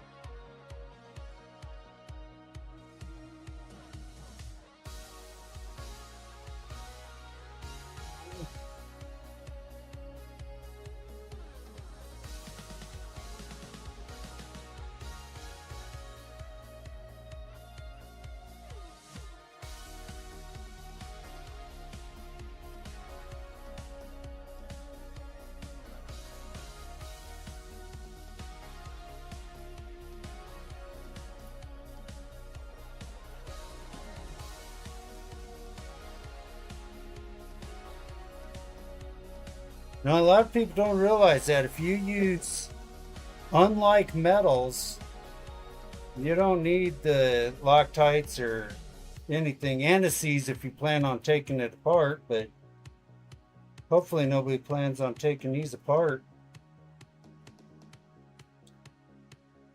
They're set up to go together, not come apart, really. The only thing that you'll ever really be working with is these screws on the tailstock, but they're a stainless steel screw going into a stainless steel nut. So being similar metals, usually don't even have problems with them loosening up or galling or anything.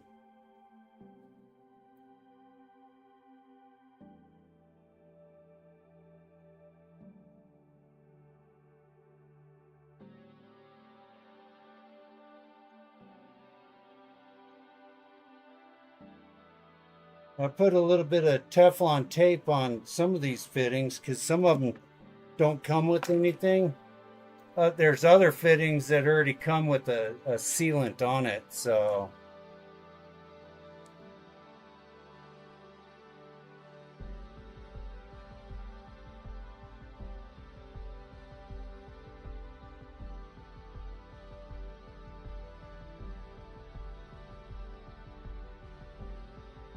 Man, I'm gonna go get a better screwdriver. Quit throwing tools on the floor.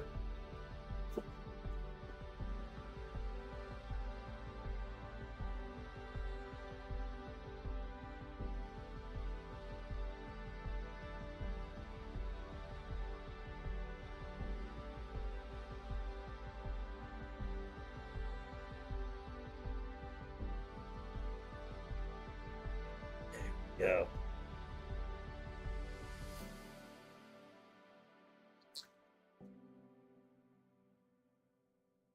Close.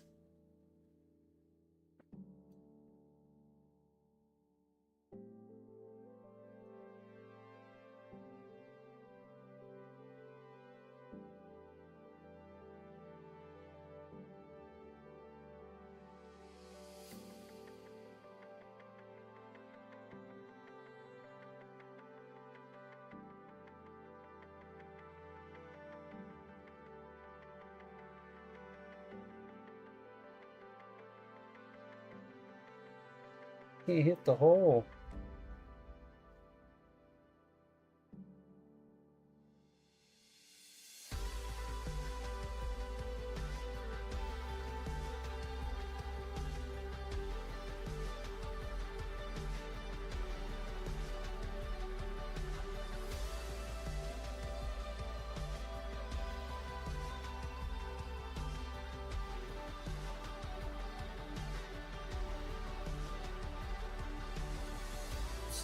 Put it on.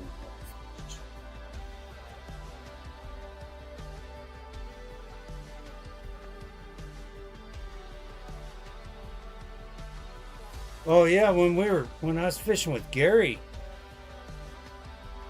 Wyoming typically were at least 15 or 20-mile-an-hour winds. You get used to fishing in the wind.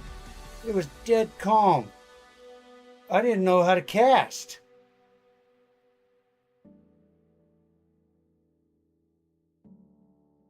It was a lot of fun though. I mean, it was glass smooth lakes. We did get wind one day. We had a afternoon thunder shower come up, like to bloat us off the lake. But other than that, it was really a nice couple days with them. And then when the other boy came, it was the same way. It was just dead calm. That real calm water like that makes it hard to fish. I noticed that.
Gap goes a little deeper.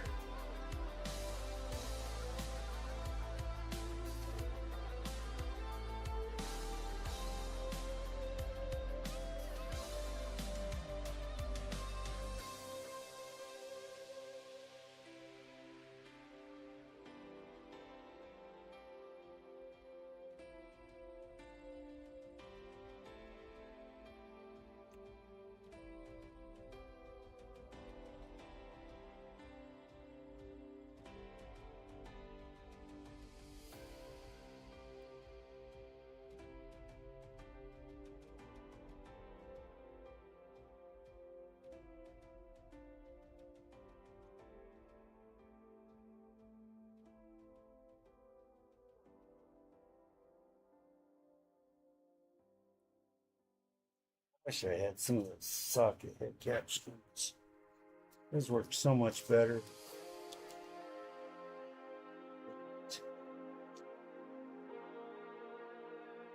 Got so many screws in here, I don't even know what I have.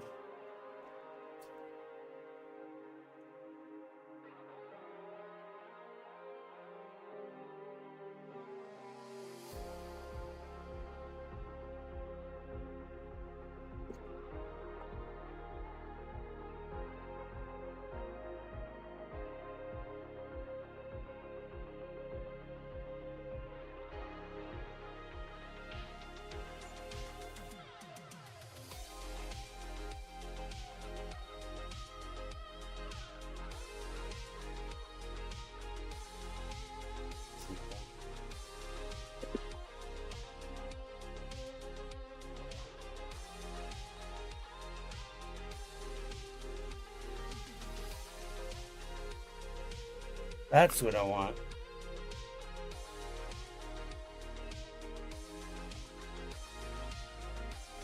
Yeah, that one I just threw on the floor, that's the one I want.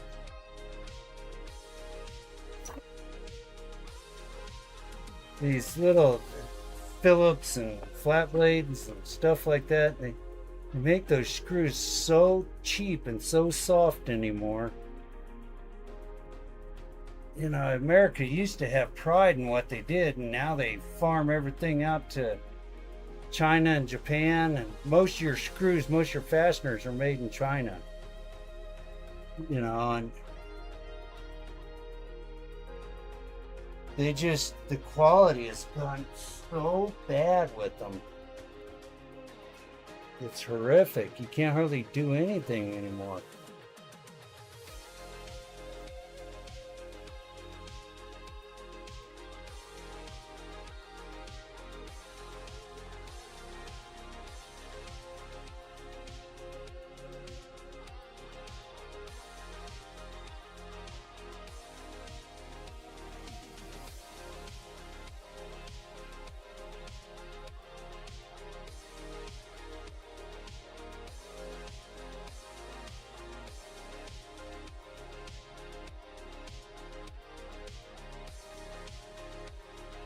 I can remember the first metal lathe I bought was a Sharp, a Smith and Sharp, made here in America, but the um, casting was done in Japan.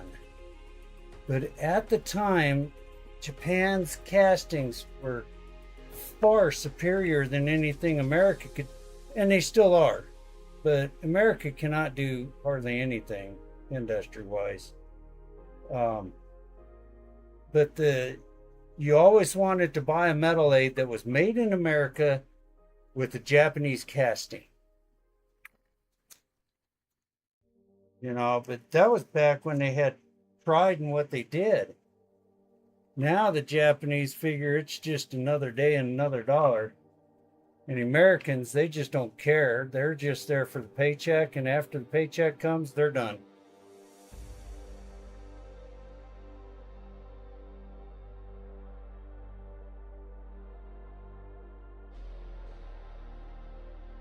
Yeah.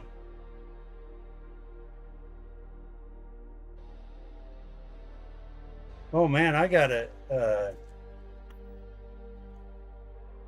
It's a Case International, 1948. It's one of the big 966 tractors. And man, the fasteners on that are phenomenal, and the casting's great too. You know, but the casting again was done in Japan, and then the Americans did all the machine work and assembly and everything. So that is a far superior tractor. You know, I've also got one of those little Kubotas, and man, I am not crazy at all about that. And it's a tiny little tractor, I think it's a 35 horsepower tractor, but man, it'll about turn over every time you look at it sideways.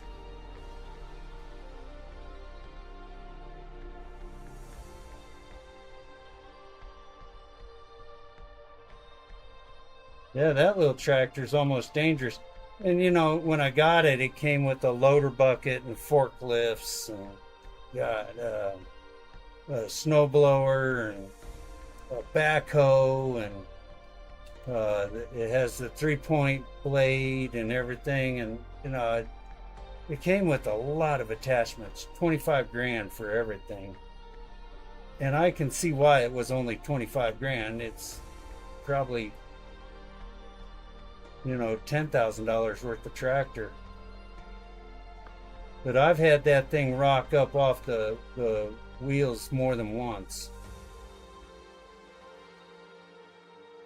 Now that old 966 case, that I can drive up a cliff and it wouldn't even rock.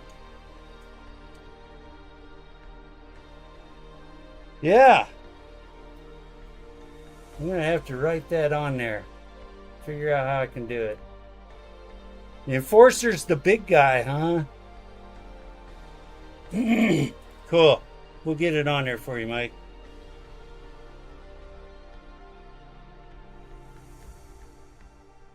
Thanks for joining me, bud.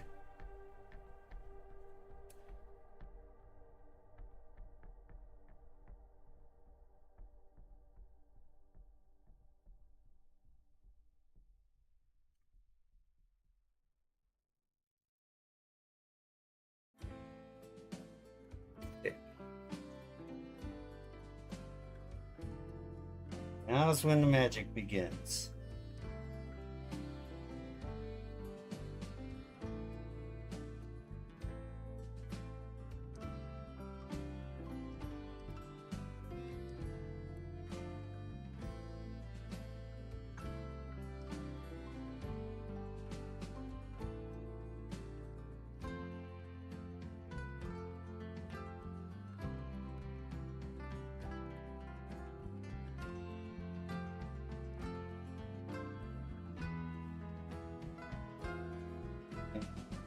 Fittings.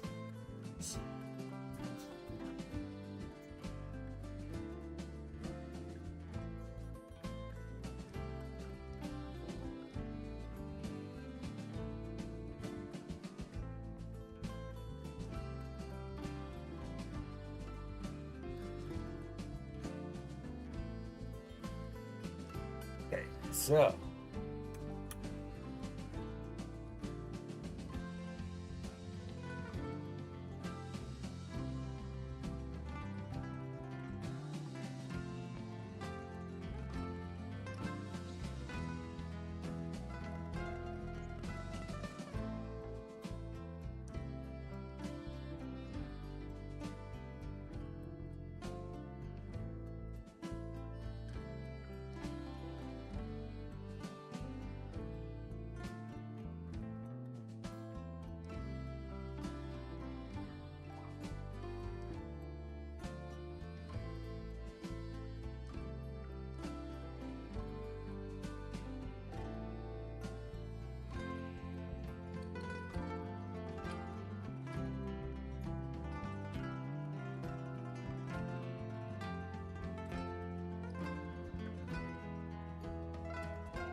front.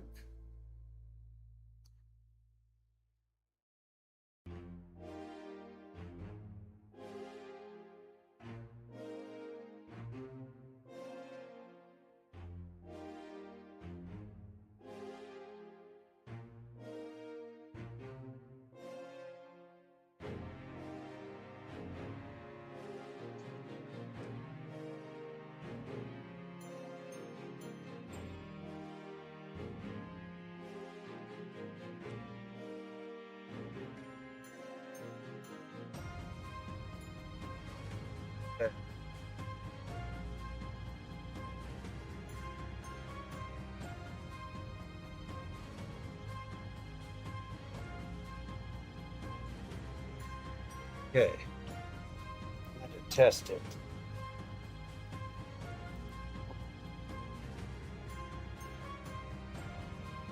I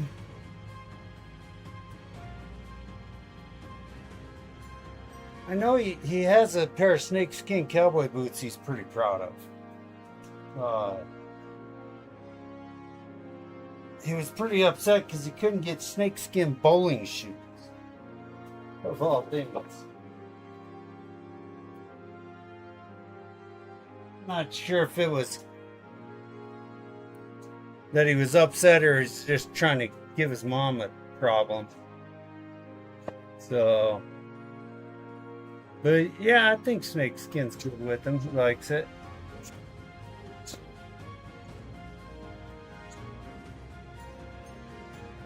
Okay. Phew. Yeah, I can't move them. That's 30 psi, so.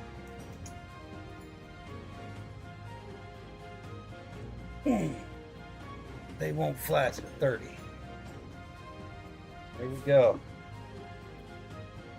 So.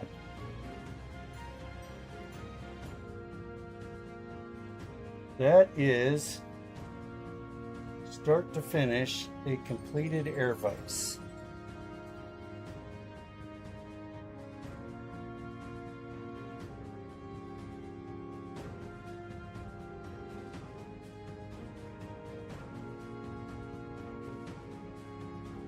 We can get that in there to where you can see it.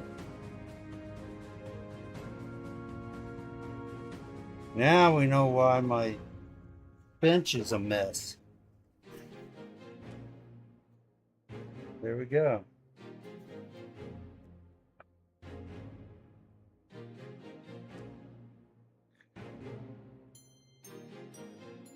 So if I hook up the air,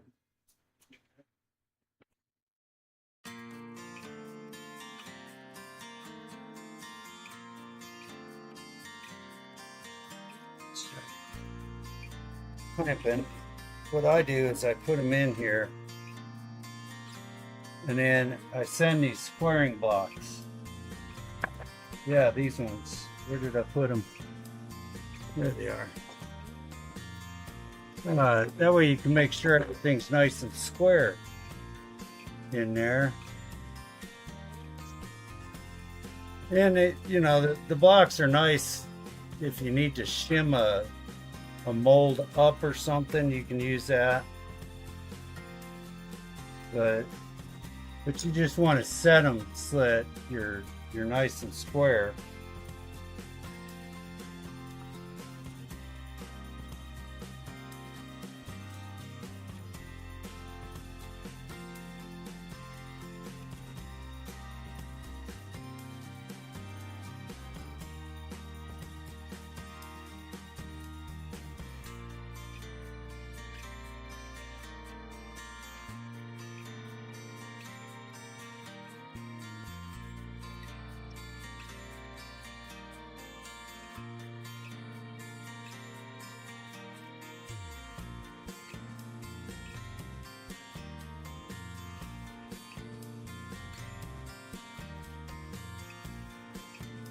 Figure out where I got leak at.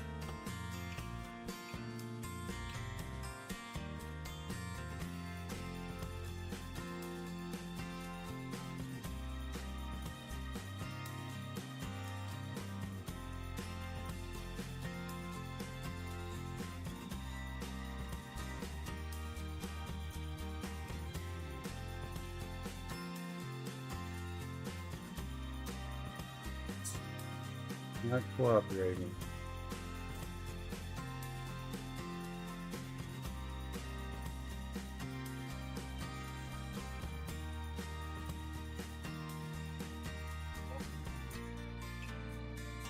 Slide that up tight.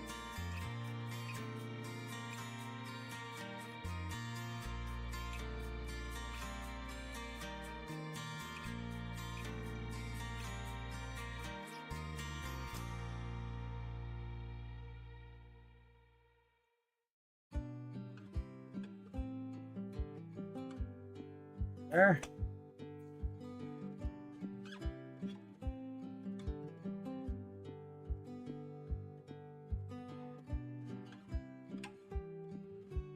Shaking you guys all over hitting that cord, huh?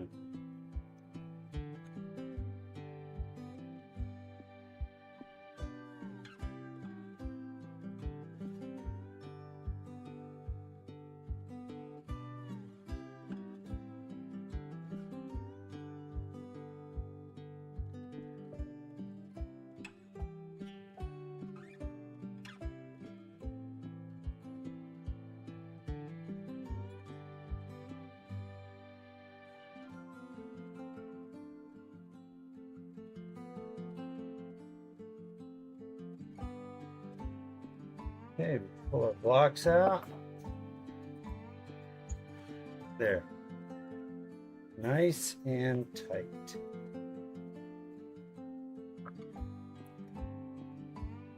So,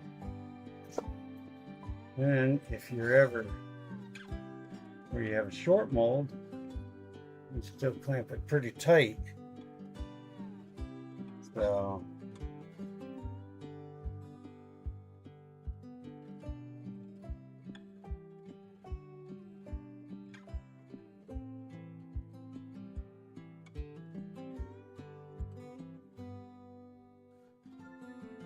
there, that's still tight.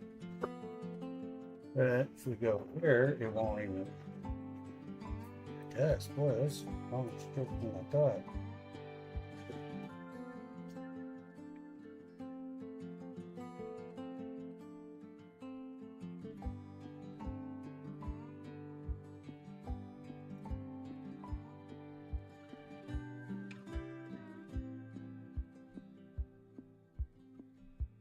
It's over here. I got to figure out.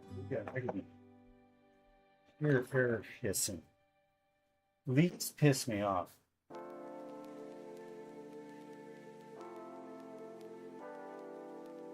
That's what it is.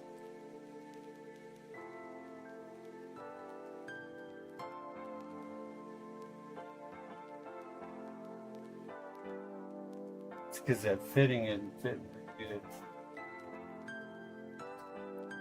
I think this is right size at all. This is. That won't work out.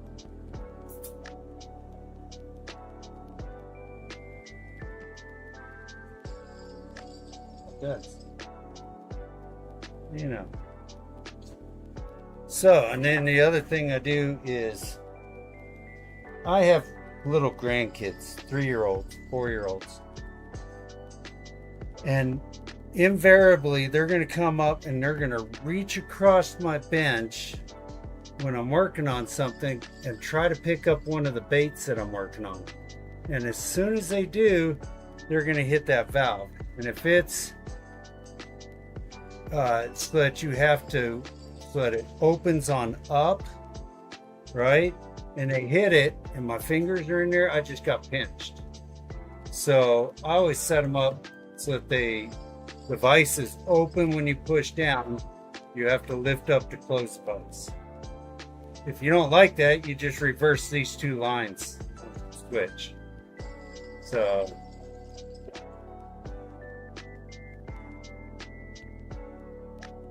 it's nice. Everything's snug.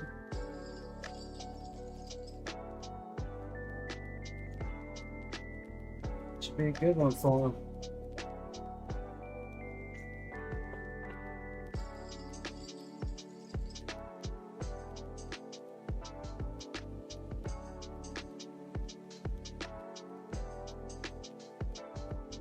And that is that.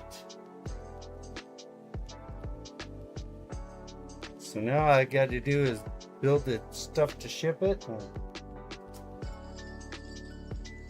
send it out.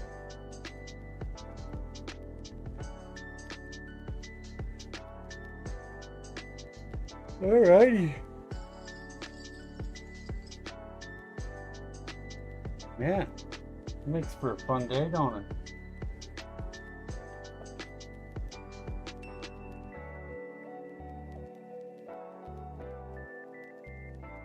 So, pretend like I'm going to clean up my mess.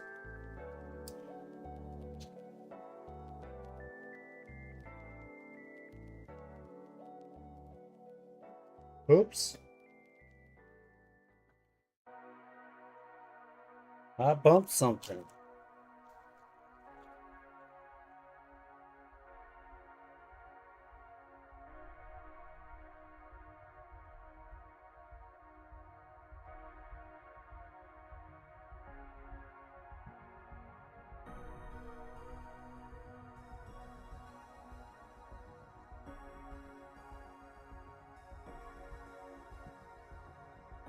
Okay.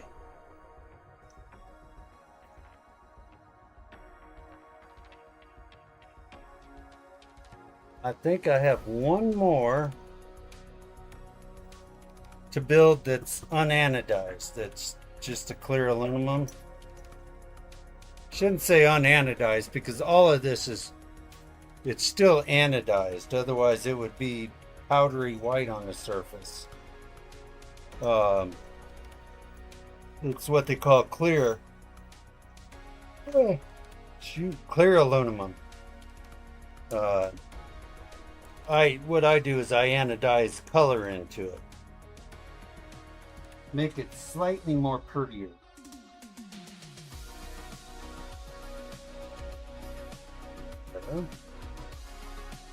Standards. Oh, that's right.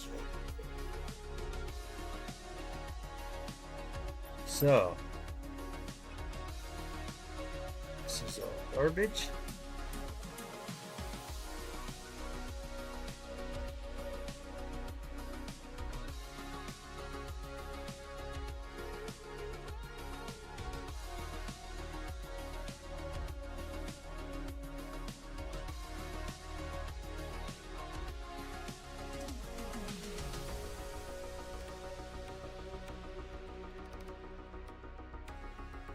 Who's a shit send those out with the...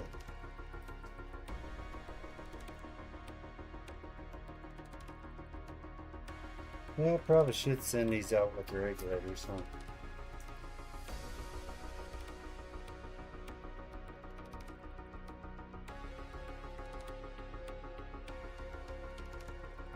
What case of the Yannis?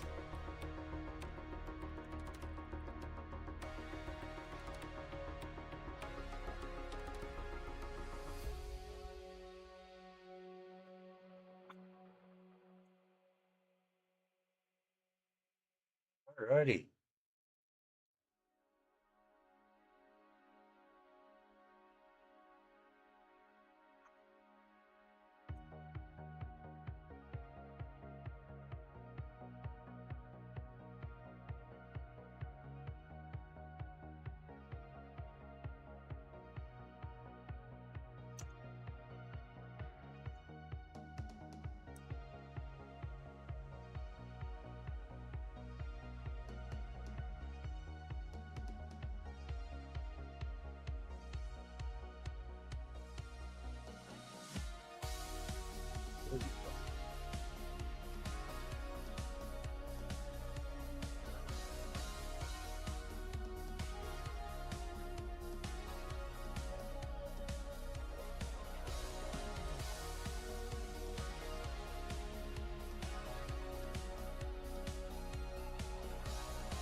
Around.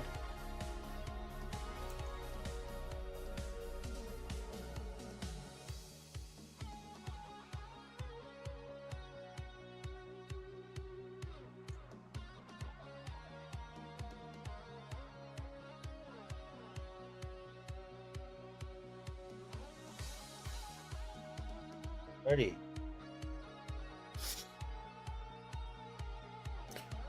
Yeah. Not the raw.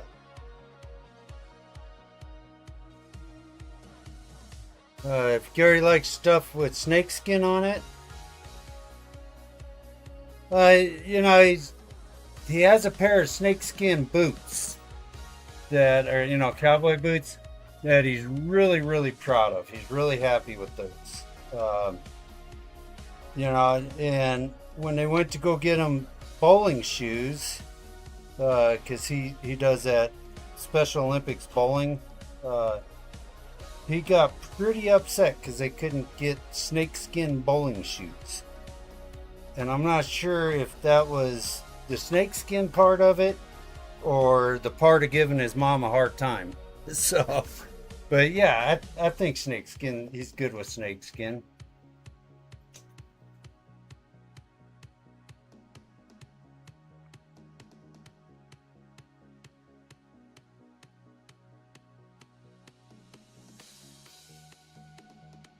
I think you got to remember about Gary, he's Gary's in his late 20s, but he's got the mind of a 6-year-old. So what Gary's a fanatic about today, tomorrow he might not care about. What he doesn't care about today, tomorrow he's gonna like. He's funny that way. So, it was a huge challenge teaching him to fish or to ski or any of that. He's actually got the Colorado State gold medal in skiing now, in the giant slalom. But with Gary, like, I would teach him how to do something on skis. Like make a S-shaped turn. And he wouldn't do it. I mean, it was just like he was ignoring you the first time you tried to show him. But then, like 3 weeks later, all of a sudden, he just start doing it. And so I finally learned that with Gary, you teach him something, and it takes 3 or 4 weeks for it to soak in. And once it soaks in, then he has the concept and he can do it. The other fun thing about him was all the instructors would tell him, well, you turn where I turn. And so they would ski out to the edge of the ski run and turn, and Gary'd be right in the middle of the run and turn at the same time. And so I got to learning that Gary will turn when you turn, not where you turn. And so little idiosyncrasies I had to adjust. So I would end up skiing up into the trees and then turning just to keep him pushed over on the edge of the run.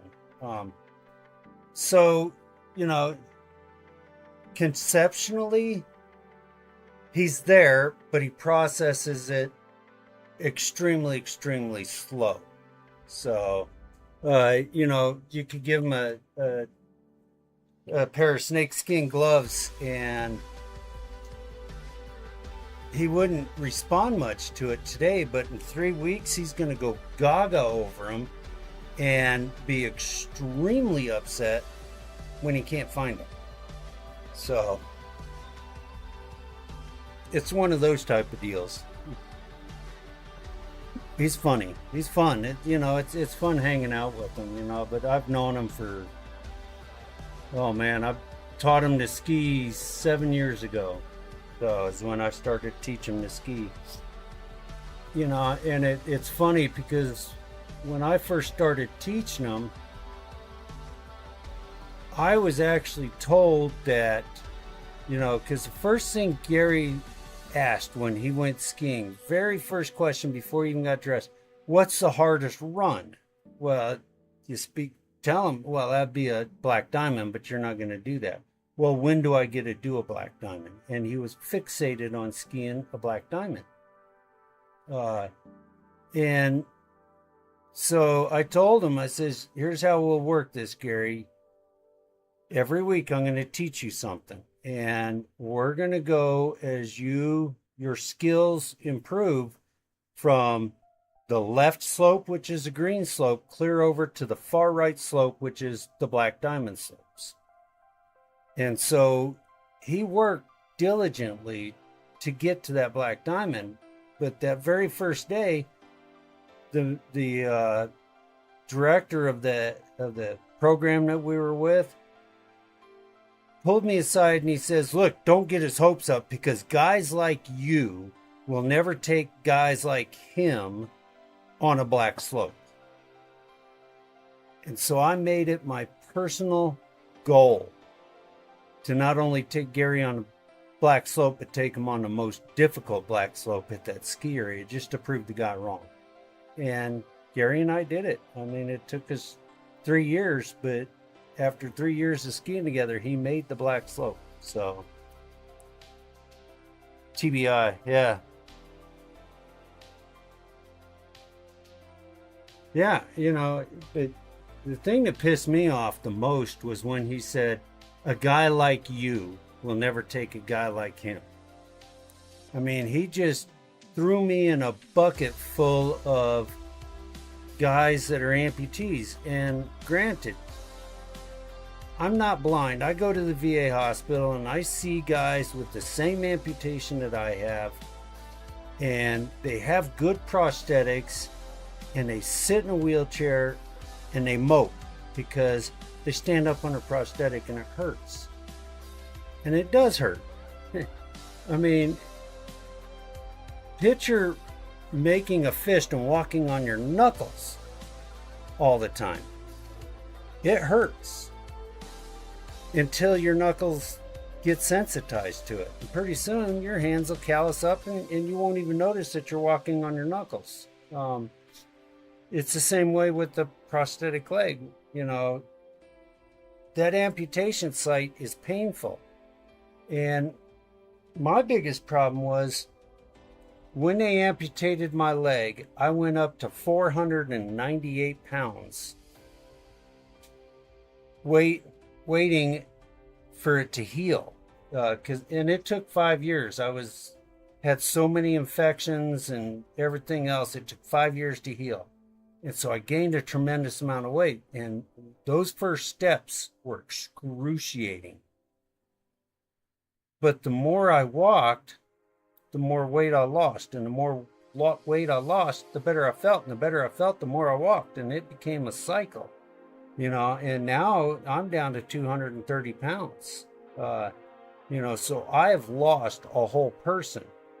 But I also I got a leg for rock climbing. I got a leg for scuba diving. I got a leg for fly fishing in the streams. I got a leg for fishing on my boat. I got a rock climbing leg. I got a paragliding leg. I got a parachuting leg. I got my everyday leg. I got my heavy hiking leg. I've got a leg that for like when I'm out in my garden, that helps me with my gardening and stuff. And the VA wants you to have life, and they tell you whatever you want, just tell us, we'll get it for you. But most people don't listen. They'd rather sit in a wheelchair with a prosthetic sitting in her lap and mope because it hurts. So, it's almost aggravating the way some of those people are. It kind of, in a way, it ticks me off because they have every opportunity. They have the same opportunities that I had. Take them. Quit moping. Get over yourself. You were a damn soldier once. When you were carrying a gun getting shot at by the enemy, you damn sure didn't sit in your wheelchair and mope.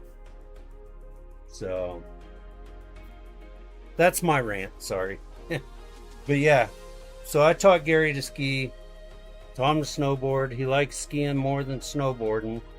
The motion of standing sideways and sliding down a hill kind of bothers Gary. So, but he loves skiing. And so, you'll give him something today, and in 3 weeks, he'll be a fanatic if he can't find it, if he doesn't know right where it's at. So yeah, Gary's a funny little character. He's kind of in his own world. Yeah, you can lead a horse to water.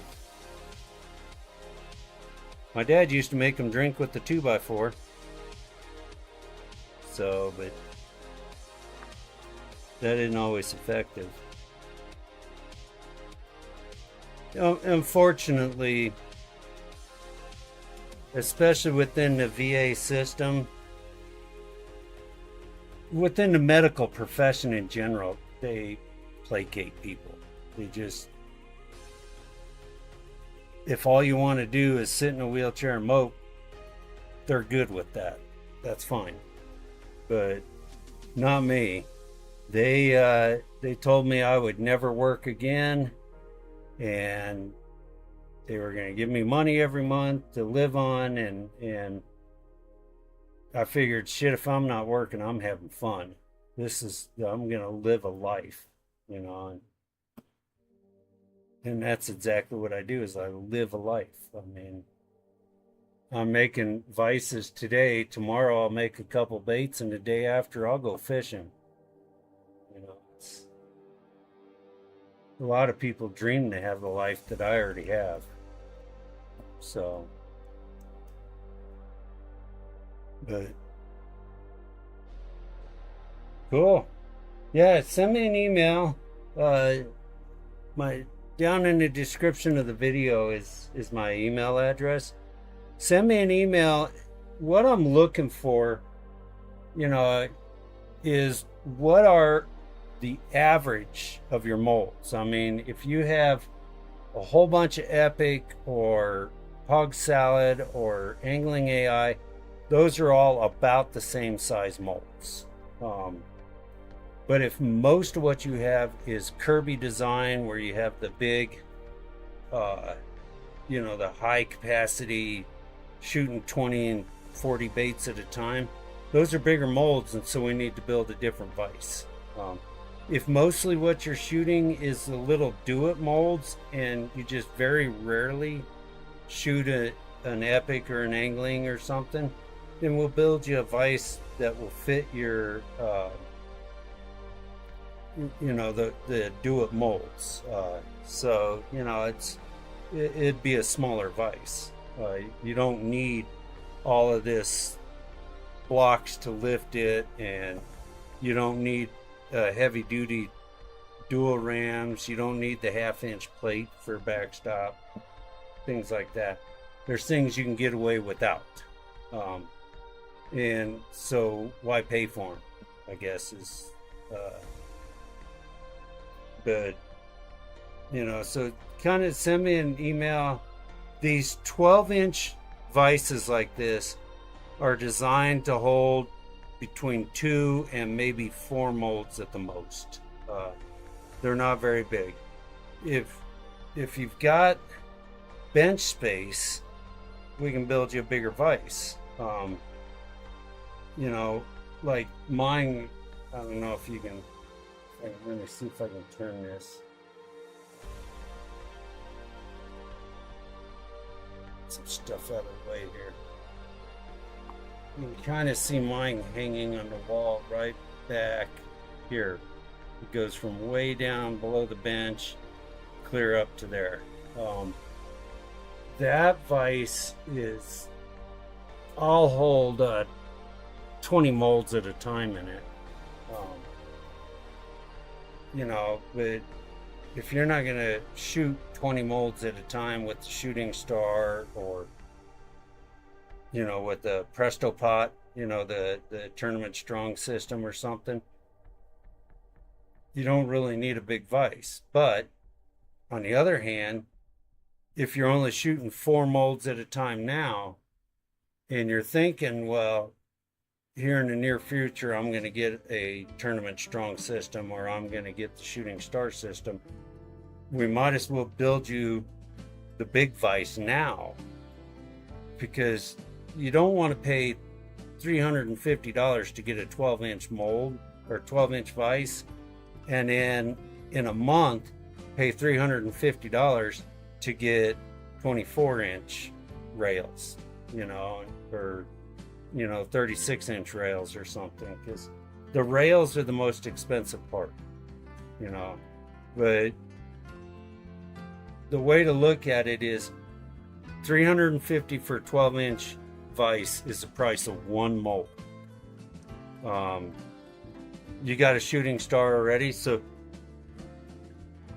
I would measure your bench, get as big a vise as you can put in there to hold as many molds as you can, and bear in mind, once you have an air vise, you're going to start shooting baits at such a rate that your molds are going to get hot. So now you need room for chilling plates in between. So plan that. So if with your shooting star you're shooting 12 molds, count on the space of 6 molds for chilling plates. So in other words, you got to go 1/3 larger than what you think you need. And so if you take all the molds that you shoot with your shooting star and just stack them out together like you're going to bar clamp them together and measure that gives you a starting point. With the air vise, you got the length of the rails, plus you got 3 inches of space for your air switch and your regulator. So kind of bear that in mind. So if your bench is 48 inches long, you're only going to be able to do a 45-inch vise, which a 45-inch vise, is really, really long. And at that point, we would actually be better off going to a 3-rail vise and a 3-cylinder vise, so that you can stack 12 molds here and 12 molds back here and shoot them that way. The longer you go, the more apt you are to start warping those rails and getting flashing. So you're better off staying a little shorter and going deeper. So, those are all kind of things to keep in mind. If you're right now stacking 20 inches of molds, you're going to have another 10 inches of cooling plates, which is 30 inches. So you're better off with using a space that would shoot 2 rows of 15, I guess is That'd be an easy way to explain it, if that makes sense. Over 6 foot of space to play with. Okay. Yeah, and that's a lot of room, but bear in mind, even a long vise like mine, as you go longer, those rails will tend to kind of warp up like this when you apply pressure. So as soon as that starts bowing like this, now the tops of your molds are going to start flashing. So you don't want to go 6 feet long. You're better off going, 3 feet long, but going 2 rows of 3 feet. And that's an easy vise to build as well. So it's just, this is 8 inches wide. That one would be, let's see here. I think they're 14.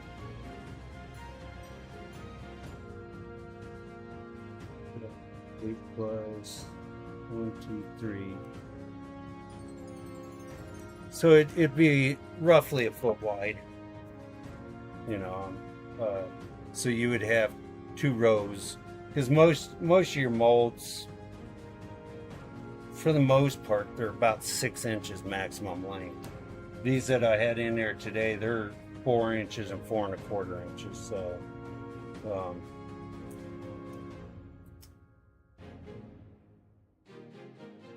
yeah, torque.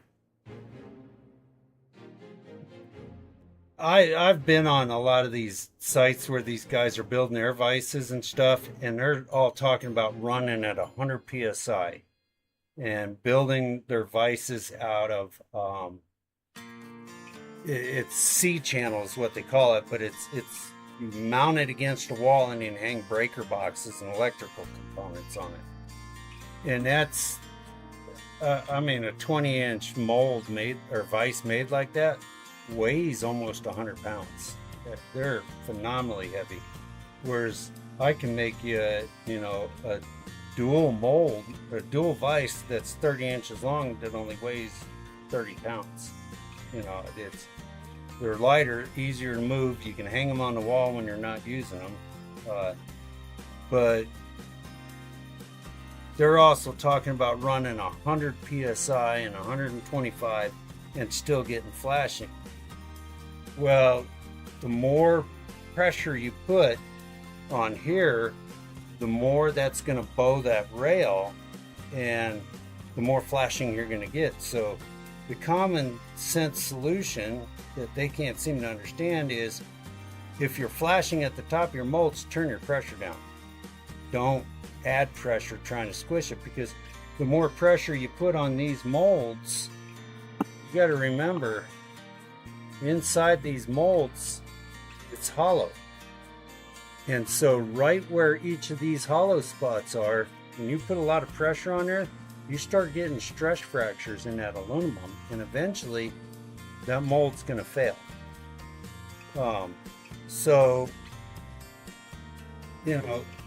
I've always suggested keep your vise as short as you can, even if you have to go twice as wide. So, and at twice as wide with the shooting star, we just make cooling plates that cover twice as many molds, and then you can still shoot all those. But man, I tell you what, if you have,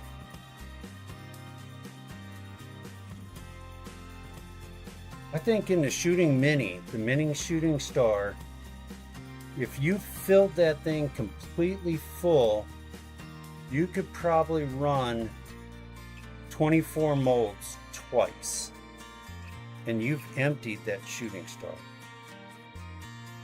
So yeah, you can call it a clam effect. So it's similar to a clam effect. It's called radial torsion, is what it's called. If you're an engineer or somebody that thinks they're smarter than what they actually are. But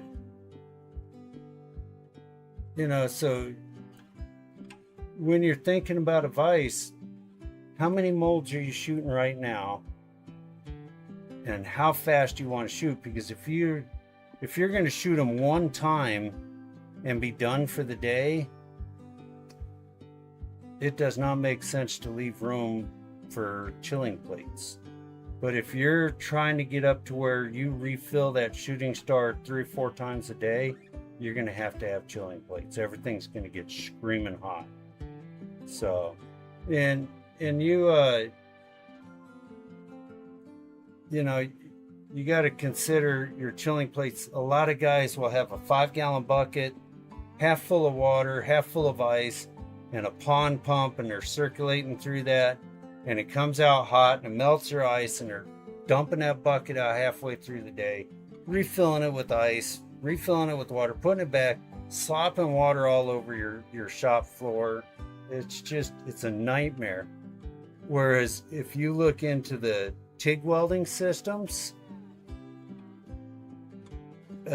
TIG welding chiller, for your MIG and TIG guns, is a closed system cooler, and I can build you plates that are a 1/2 inch thick that'll cool every bit as good as their 1 inch thick plates with ice water, because those enclosed systems use a type of coolant in them that rapidly cools down to about 50 degrees when it's 100 degrees out. You might shoot 10 molds 3 times. Okay.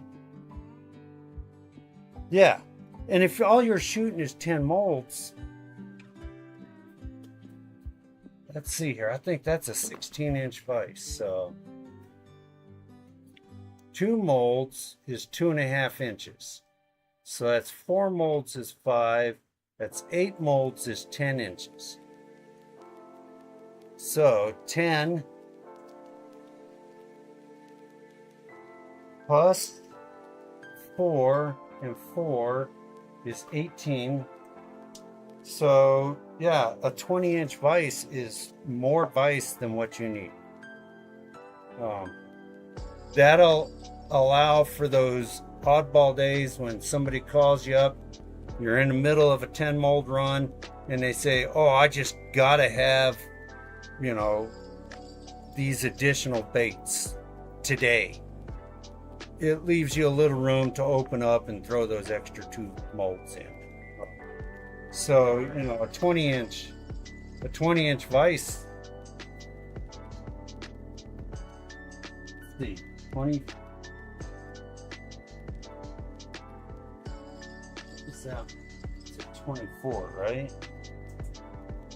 That is 16.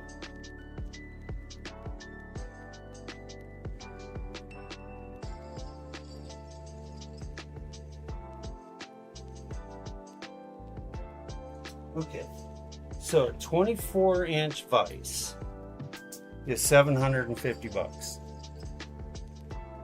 So, and that will hold more than 10 molds. So, yeah, a 20-inch is a nice size. It's the same price as a 24 because I got to take a 24 and cut 4 inches off. So, if that makes sense to you, the way the rails are. So if you're going to pay for that extra 4 inches, you might as well get it. So 24 would be 27 inches with the switch handle and the regulator. So you're talking 27 inches of space. So you might as well, measure, make sure they're 8 inches deep. If you're shooting Kirby molds or some kind of high production molds, I need to make the vise a little different. But if most of what you're shooting is angling AI and Epic and maybe some hog salad and stuff, 8 inches is all you need. So that'll hold the large Kirby molds without flashing. How large? Are they the 12-inch long? Well, it'd be 12-inch. Your shooting hole would be up top, so it'd be 12-inch deep, I guess. That's the average. That's like what Mike has, is 12-inch.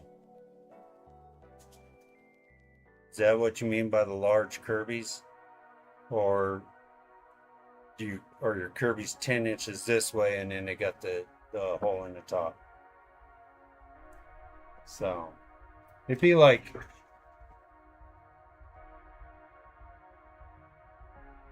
be a little bigger, probably be like that.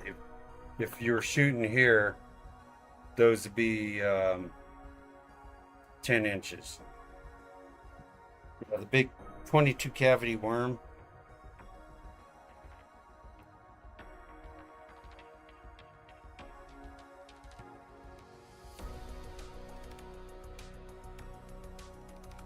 Got what the dimensions are.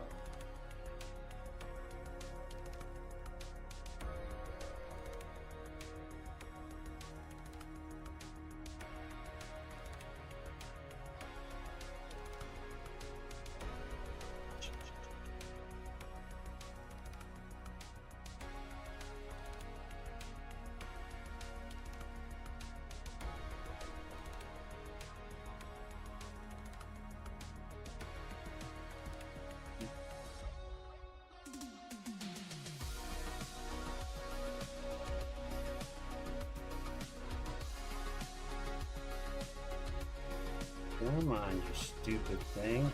There we go. It's the only thing I hate about the Elmo. 5-inch tank cavity. He does not have a search engine on it here.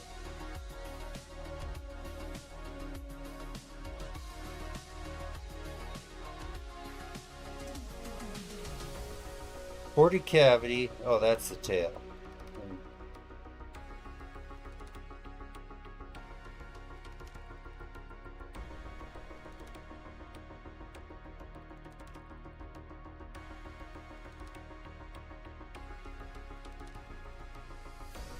Which one is it? 12 by 8 and 12 by 10. So you'd be shooting on the 8-inch and 10-inch side of it.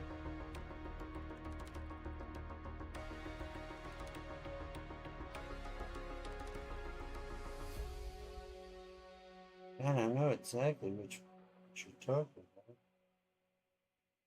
18 cavity, 5-inch stick.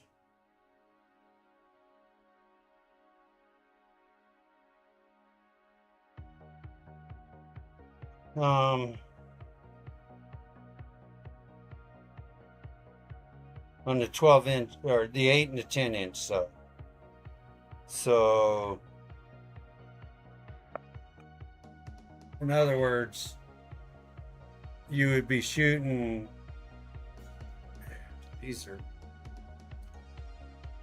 6-inch tall, so you'd be 8-inch there, or no, you'd be 8-inch this way and 12-inch this way, huh?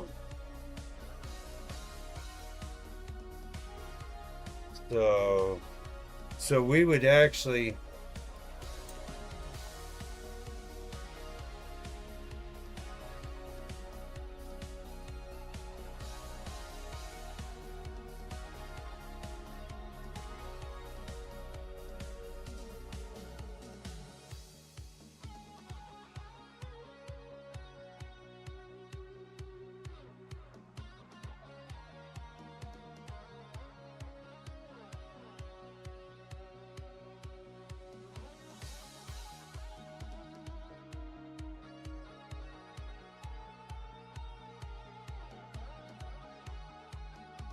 I can't picture how I did that before. I think, if I remember right, what I did was on this block right here, this tube, I went with the taller one, which raised up your backstops and it raised up the center of your cylinders. What you want to do is you want to try to be center across here and cover 80% of that width. So so that's 10 inches there.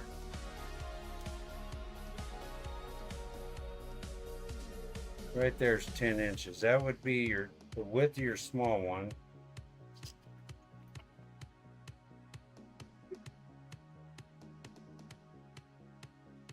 Right there would be the width of your small one, but then see, since these are 6 inches high, the center is 3 inches. But if you're 12 inches high, you're clear up there. We got to get the center up to 6 inches to shoot those, which if your center is 6 inches, your center's right at the top of this.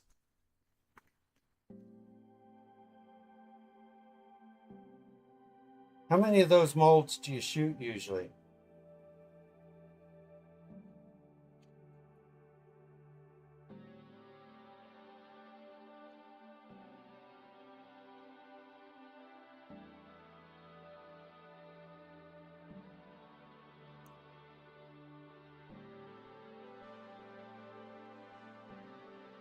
Man, I hate that delay that this thing has. The delay kind of sucks. I mean, are you just shooting like 2 or 3 of those molds at a time?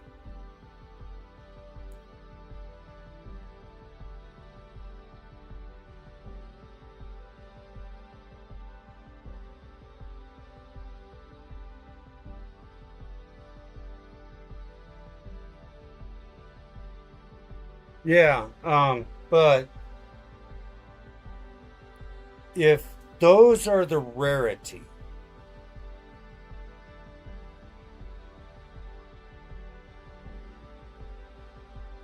up to 6 at a time, are you usually shooting that size, or are you usually shooting more the size of the epics and stuff? What's your average day look like?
You know what I would say to do?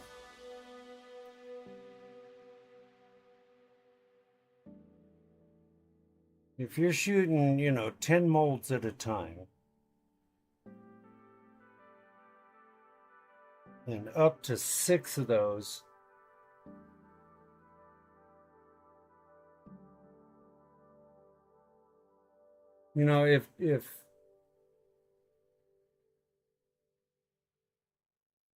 if you're usually going to run the smaller molds, the epic and the angling AI and stuff like that would be your typical.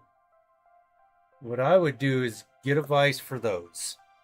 And then when you run the bigger Kirby's, just put a bar clamp, right across the center on the top, or, next to the center or somewhere up there, just across the top, because that's all you're going to have to hold shut is the top. So the majority of your vise will be holding the bottom shut. It's just that last 2 or 3 inches that could possibly flash. It might even only be the last inch that would flash. So just a single bar in the center, or close to the center, you wouldn't even have to get it really that tight. It would be pretty easy to make you a pneumatic clamp that that would do that. You know, I could do it with a smaller rail and a smaller cylinder, so that, you know, you just plug in a second airline and just set it on top, and you'd be clamped. But a bar clamp, you know, the bar clamp's so cheap, you know, whereas with that mold, typically you're six, seven bar clamps to hold it shut, you know, and it's still kind of tippy at that. But in the air vise, it wouldn't be tippy. You'd hold 90% of that mold shut. You just need that 10% with the bar clamp. That would be the cheapest and the easiest solution for you. You know, especially when you consider 80% of your molds are these standard size molds. So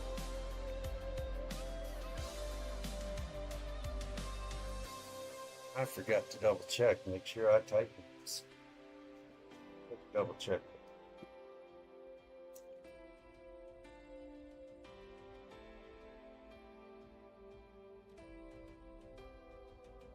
So, but yeah, you know, you'd be 750 into a bigger, you know, a bigger vise. So, not terrible bad.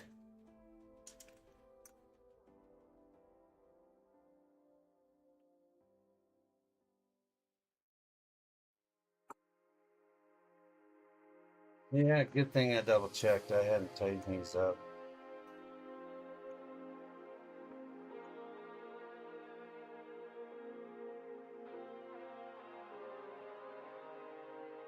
I go through before I send these vices out, and I break out the torque wrench and I torque all these.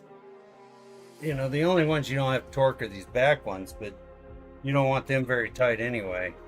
I mean, you're 8 bolts holding that backstop. You don't need to worry about it moving. You know, fingered snug is good enough for that.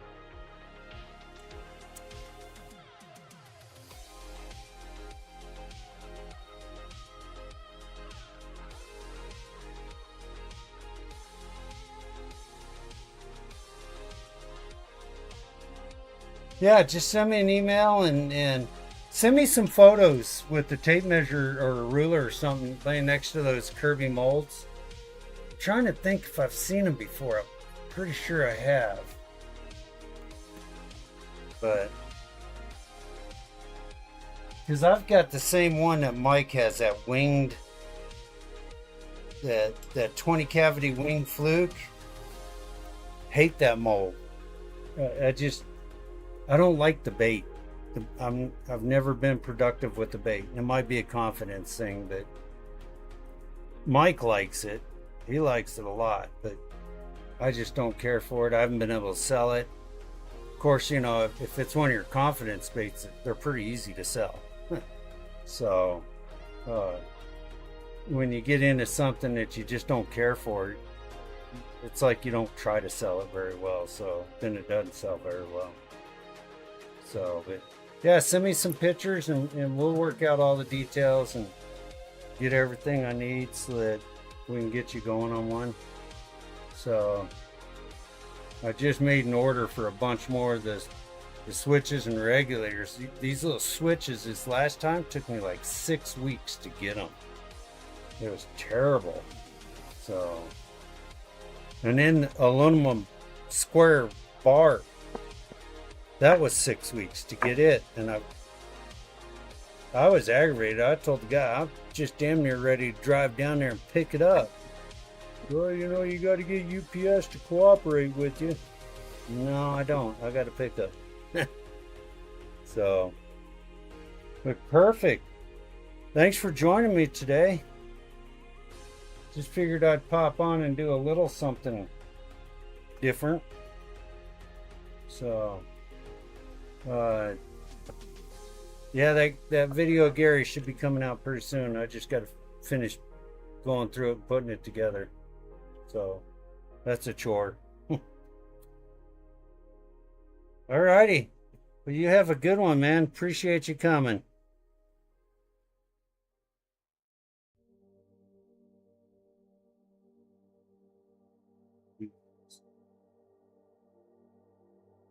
We turn this off, we turn this off, we turn that on.